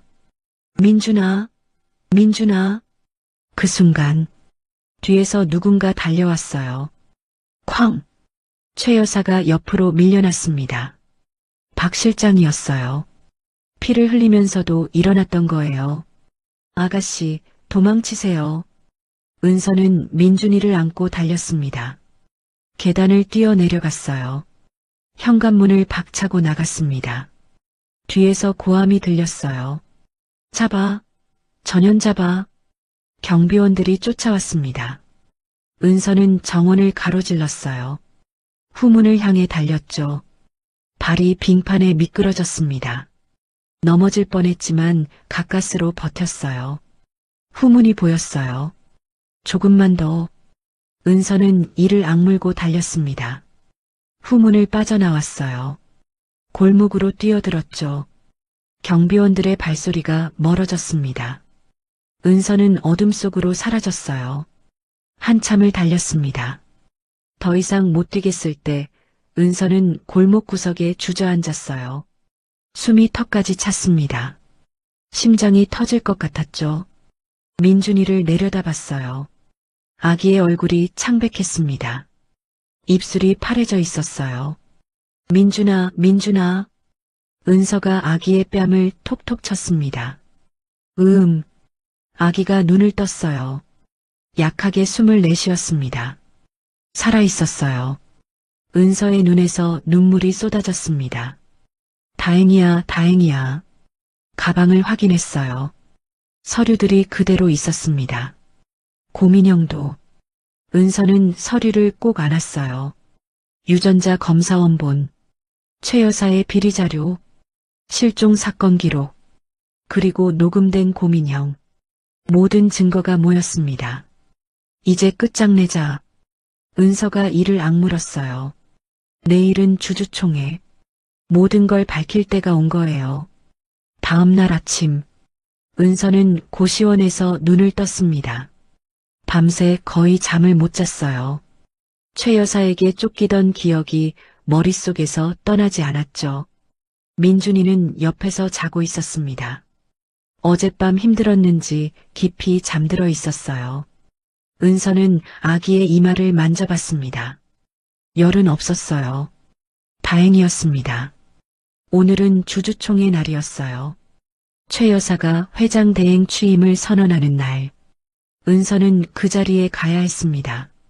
모든 진실을 밝혀야 했어요. 가방을 열어 확인했습니다. 유전자 검사 원본, 최 여사의 비리 자료, 실종 사건 기록, 그리고 고민형. 모든 게 그대로였어요. 오전 10시 대성그룹 본사 앞에 도착했습니다. 거대한 빌딩이 하늘을 찌르고 있었어요. 유리 외벽이 햇빛에 반짝였죠. 사람들이 분주하게 오가고 있었습니다. 양복을 입은 남자들, 정장 차림의 여자들, 은서는 그 사이에서 초라해 보였어요. 낡은 코트에 허름한 가방, 등에는 아기까지 업고 있었죠. 경비원이 다가왔습니다. 실례합니다. 무슨 일이시죠? 주주총회에 참석하려고요. 주주총회는 관계자만 입장 가능합니다. 초대장 있으세요? 초대장?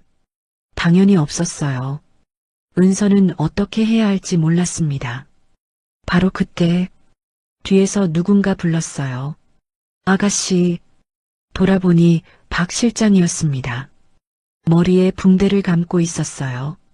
어젯밤 다친 상처였죠. 하지만 눈빛은 또렷했습니다. 괜찮으세요? 어젯밤에. 괜찮습니다. 걱정 마세요. 박 실장이 경비원에게 말했어요. 이분은 저와 함께 온 겁니다. 통과시켜주세요. 경비원이 고개를 끄덕였습니다. 은서는 박 실장을 따라 안으로 들어갔어요. 엘리베이터를 탔습니다. 52층, 주주총회가 열리는 층이었어요. 박 실장이 낮은 목소리로 말했습니다. 회장님이 깨어나셨습니다. 은서의 눈이 커졌어요. 정말요? 네. 오늘 새벽에요. 의사들도 놀랐습니다. 은서의 가슴이 뛰었어요. 할아버지가 깨어났어요. 지금 어디 계세요?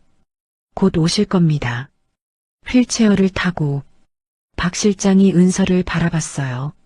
아가씨, 준비되셨습니까? 네. 준비됐어요. 은서의 목소리가 단호했습니다. 엘리베이터 문이 열렸어요. 주주총회장은 넓었습니다. 수백 명의 사람들이 앉아 있었어요.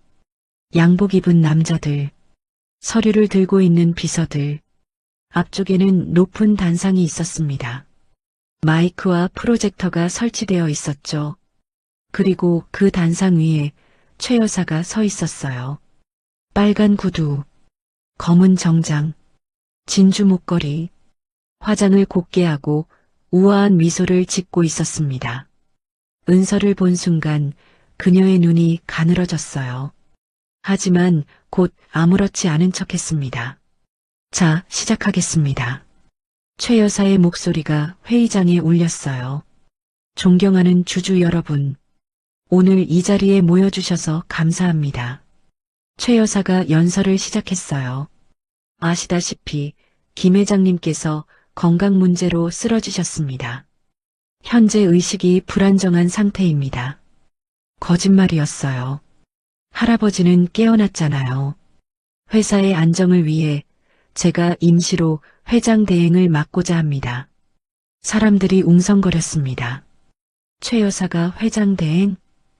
김 회장님이 허락하셨나? 장남은 어떻게 되는 거지? 질문들이 쏟아졌어요. 최 여사가 손을 들었습니다. 조용히 해주세요. 김 회장님의 장남이신 김도영 부회장님은 아시다시피 오랫동안 요양 중이십니다. 회사를 맡기 어려운 상황이에요. 은서는 주먹을 꽉 쥐었습니다. 저 여자가 저렇게 당당하게 서 있다니. 사람을 버리고 협박하고 죽이려 했던 여자가. 박 실장이 은서에게 고개를 끄덕였어요. 지금이에요. 은서가 한 발 앞으로 나섰습니다. 잠깐만요. 목소리가 회의장에 울렸어요. 사람들이 일제히 돌아봤습니다. 수백 개의 시선이 은서에게 쏠렸죠. 최 여사의 얼굴이 굳어졌어요. 저 여자는 누구야? 아기를 업고 있네. 경비원은 뭐해? 웅성거리는 소리가 커졌습니다. 은서는 당당하게 걸어갔어요.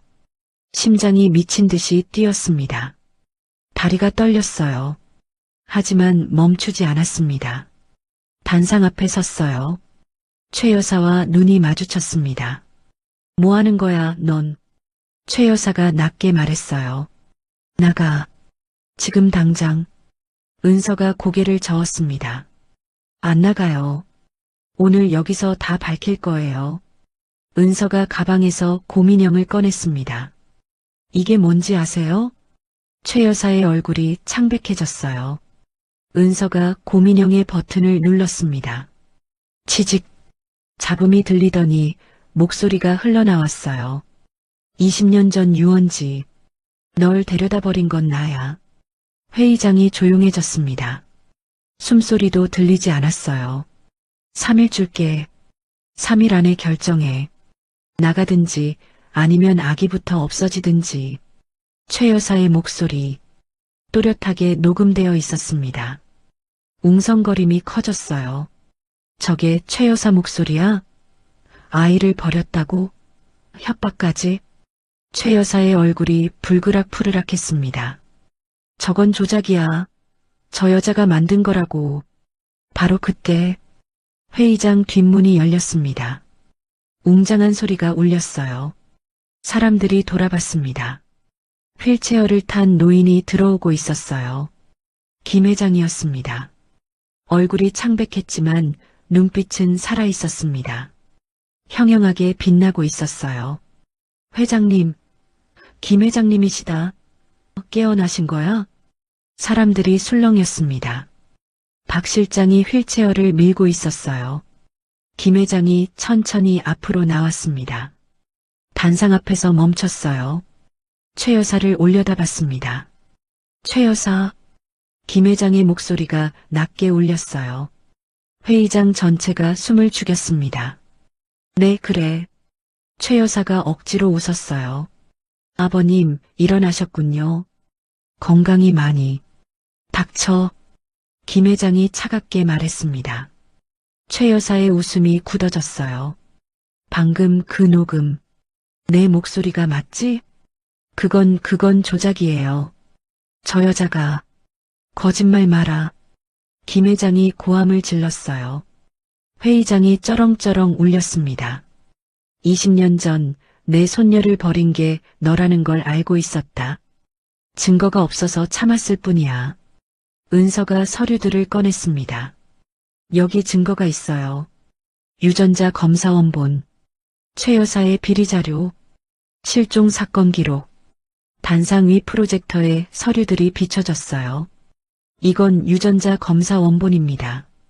제가 김 회장님의 친손녀라는 증거예요.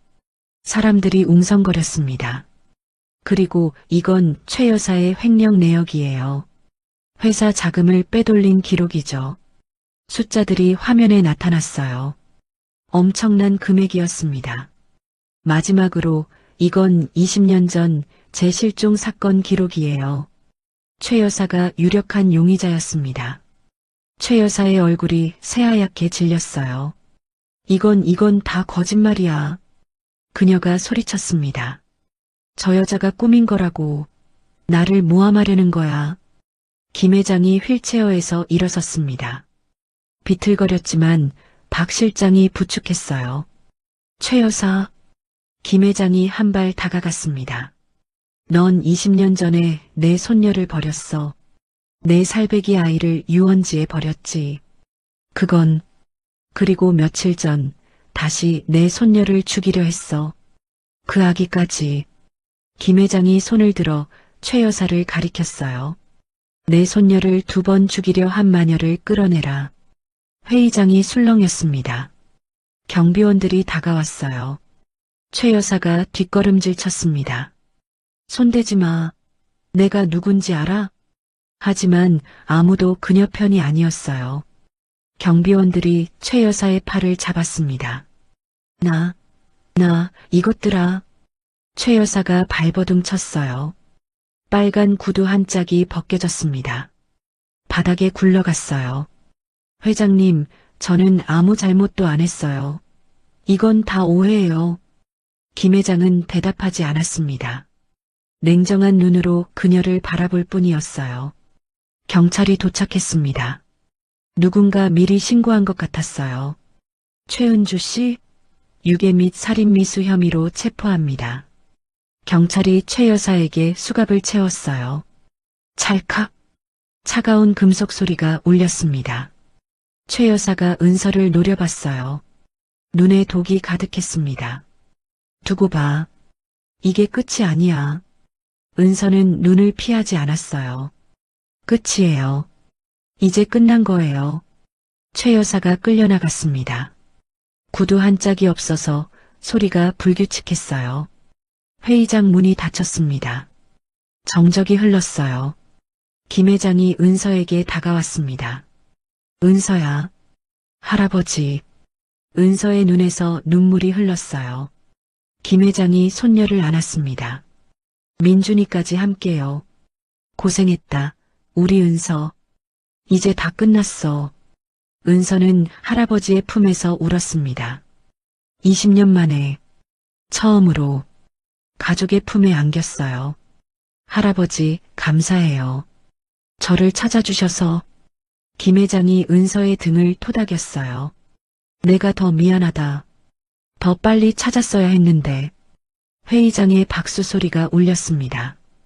짝짝짝짝. 사람들이 일어서서 박수를 쳤어요.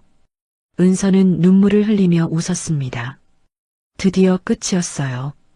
1년이 지났습니다. 계절이 바뀌고 또 바뀌었어요. 차가운 겨울이 지나고 따뜻한 봄이 왔습니다. 여름에 뜨거운 햇살이 내리쬐다가 서늘한 가을바람이 불었죠. 그리고 다시 겨울이 찾아왔어요. 하지만 이번 겨울은 달랐습니다. 은서에게는 더 이상 춥지 않았어요. 서울 시내의 한 건물.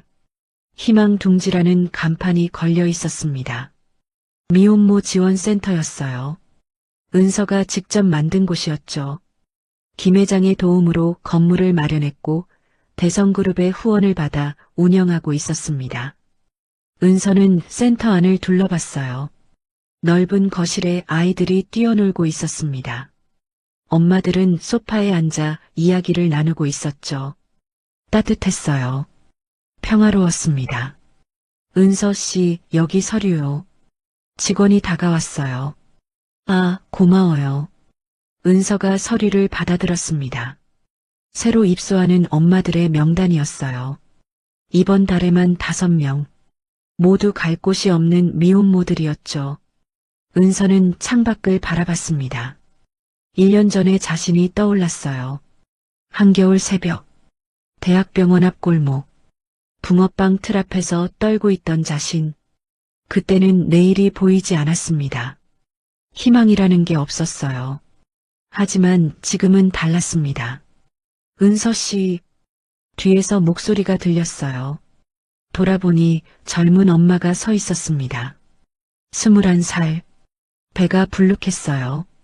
저 붕어빵 배우고 싶어요. 은서 씨처럼요. 은서가 미소를 지었습니다. 그래요? 그럼 내일부터 시작할까요? 희망둥지에서는 붕어빵 기술을 가르쳤어요. 은서의 아이디어였습니다. 미혼모들이 자립할 수 있도록 기술을 가르쳐주는 거였죠. 붕어빵은 시작하기 쉬웠어요. 재료비도 적게 들었고 어디서든 팔 수 있었죠. 은서처럼 벌써 10명이 넘는 엄마들이 붕어빵 장사를 시작했습니다. 혼자서는 힘들지만 함께하면 할 수 있었어요. 은서는 그걸 알았습니다. 자신이 겪었으니까요. 오후 3시 은서의 휴대전화가 울렸습니다. 할아버지. 화면에 이름이 떴어요. 여보세요, 할아버지. 은서야, 지금 뭐해? 김 회장의 목소리가 들렸습니다. 1년 전보다 훨씬 건강해진 목소리였어요. 센터에 있어요. 왜요? 오늘 저녁에 시간 되냐? 민준이 데리고 집에 와라. 무슨 일 있어요? 무슨 일은? 그냥 손녀 얼굴 보고 싶어서 그래. 은서가 웃었어요. 알았어요. 저녁에 갈게요. 전화를 끊고 은서는 시계를 봤습니다. 민준이 데리러 가야 할 시간이었어요. 어린이집 앞에 도착했습니다. 문이 열리고 아이들이 우르르 쏟아져 나왔어요. 엄마, 민준이가 달려왔습니다. 22개월. 이제 제법 뛰어다닐 수 있었어요. 은서가 아이를 안아 올렸습니다. 우리 민준이 오늘 뭐 했어? 그림 그렸어요. 붕어빵 그렸어요. 민준이가 종이를 내밀었어요. 노란 붕어빵 그림이 그려져 있었습니다. 삐뚤빼뚤했지만 귀여웠어요. 우와, 잘 그렸네. 우리 민준이 천재다. 은서가 아이의 볼에 뽀뽀를 했어요.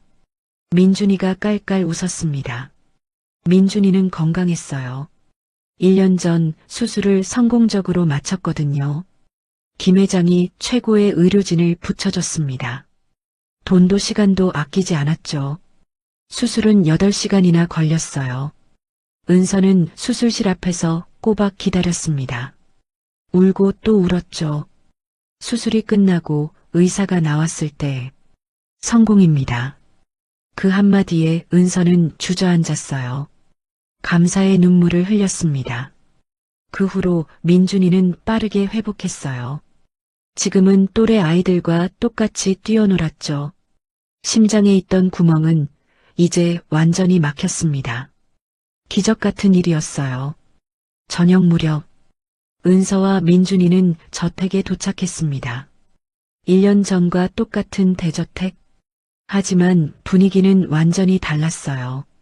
현관문이 활짝 열렸습니다. 어서 와라, 은서야.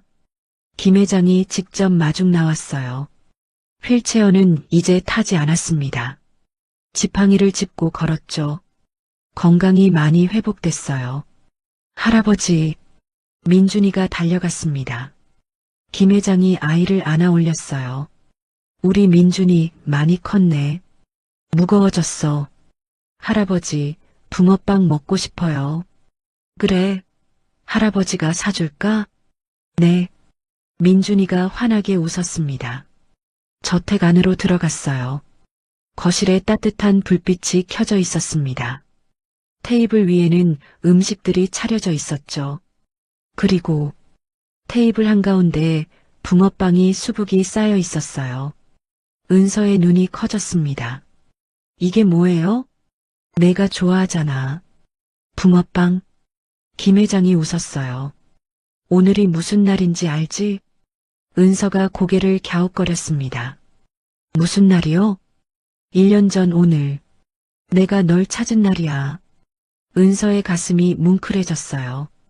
1년 전, 바로 이맘때였습니다. 한겨울밤, 붕어빵 틀 앞에서 울고 있을 때 허름한 옷을 입은 노인이 다가왔죠. 그게 시작이었어요. 할아버지, 은서의 눈에 눈물이 고였습니다. 울긴 왜 울어? 오늘은 기쁜 날인데. 김 회장이 은서의 어깨를 토닥였어요. 자, 앉아라. 붕어빵 식기 전에 먹자. 세 사람이 테이블에 앉았습니다. 김 회장, 은서, 민준이, 할아버지와 손녀, 그리고 증손자, 3대가 함께 앉아 있었어요. 김 회장이 붕어빵을 집어들었습니다. 1년 전에는 내가 나한테 줬지. 오늘은 내가 줄게. 김 회장이 은서에게 붕어빵을 건넸어요. 따뜻했습니다. 은서가 붕어빵을 받아들었어요. 감사해요, 할아버지. 뭐가 감사해? 내가 더 감사하지. 김 회장의 눈에도 물기가 어렸습니다. 널 다시 찾아서 이렇게 함께 있을 수 있어서 그게 제일 감사하다. 민준이가 붕어빵을 한 입 베어 물었어요. 맛있어요.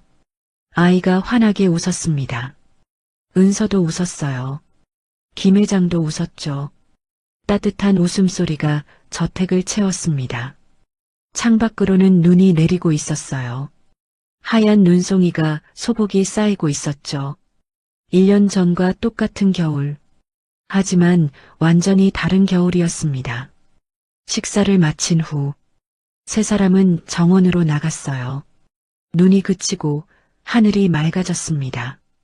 별이 총총히 떠 있었어요. 정원 한가운데 벤치가 있었습니다. 세 사람이 나란히 앉았어요. 민준이가 은서 무릎에 앉았습니다. 김 회장이 옆에 앉았죠. 할아버지, 은서가 불렀어요. 응? 저 이제 안 무서워요. 뭐가? 버려지는 거요. 은서가 하늘을 올려다봤습니다. 예전에는 늘 무서웠어요. 또 버려지면 어쩌나. 또 혼자가 되면 어쩌나. 근데 이제는 안 무서워요. 할아버지가 있으니까. 민준이가 있으니까. 김 회장이 은서의 손을 잡았어요. 거칠고 주름진 손. 하지만 따뜻한 손이었습니다. 은서야. 네, 할아버지. 늦었지만 이제라도 지킬 수 있어서 다행이다. 김 회장의 목소리가 떨렸어요. 앞으로는 내가 지켜줄게. 다시는 널 잃어버리지 않을 거야. 은서가 고개를 끄덕였습니다. 눈물이 볼을 타고 흘러내렸어요. 하지만 슬픈 눈물이 아니었습니다. 행복한 눈물이었어요. 민준이가 고개를 들었습니다. 엄마, 왜 울어요? 응? 엄마 안 울어. 울잖아요. 이건 기쁜 눈물이야. 슬퍼서 우는 게 아니라 행복해서 우는 거야. 민준이가 고개를 갸웃거렸어요. 행복하면 울어요? 응, 가끔은. 김 회장이 품에서 무언가를 꺼냈습니다. 작은 상자였어요. 이게 뭐예요? 열어봐라. 은서가 상자를 열었습니다. 안에는 목걸이가 들어있었어요. 금으로 만든 작은 붕어빵 모양 펜던트. 이건 널 찾게 해준 게 붕어빵이잖아. 그래서 만들었어. 김 회장이 미소를 지었어요. 평생 간직해라. 우리 가족의 상징이다. 은서가 목걸이를 꺼냈습니다. 목에 걸었어요. 가슴 위에서 금빛 붕어빵이 반짝였습니다.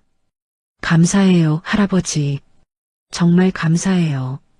밤이 깊어갔습니다. 민준이가 은서 품에서 잠들었어요. 작은 숨소리가 규칙적으로 들렸죠.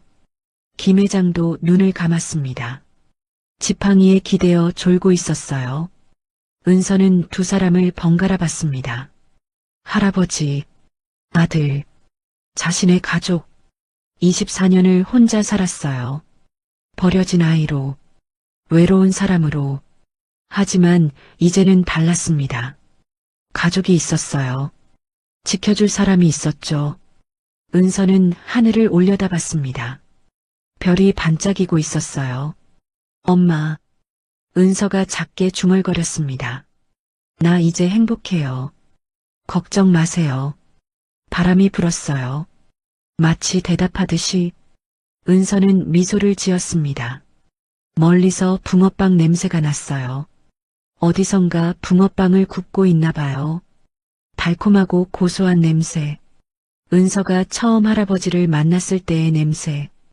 그 냄새와 함께 가족의 시간이 다시 시작됐습니다.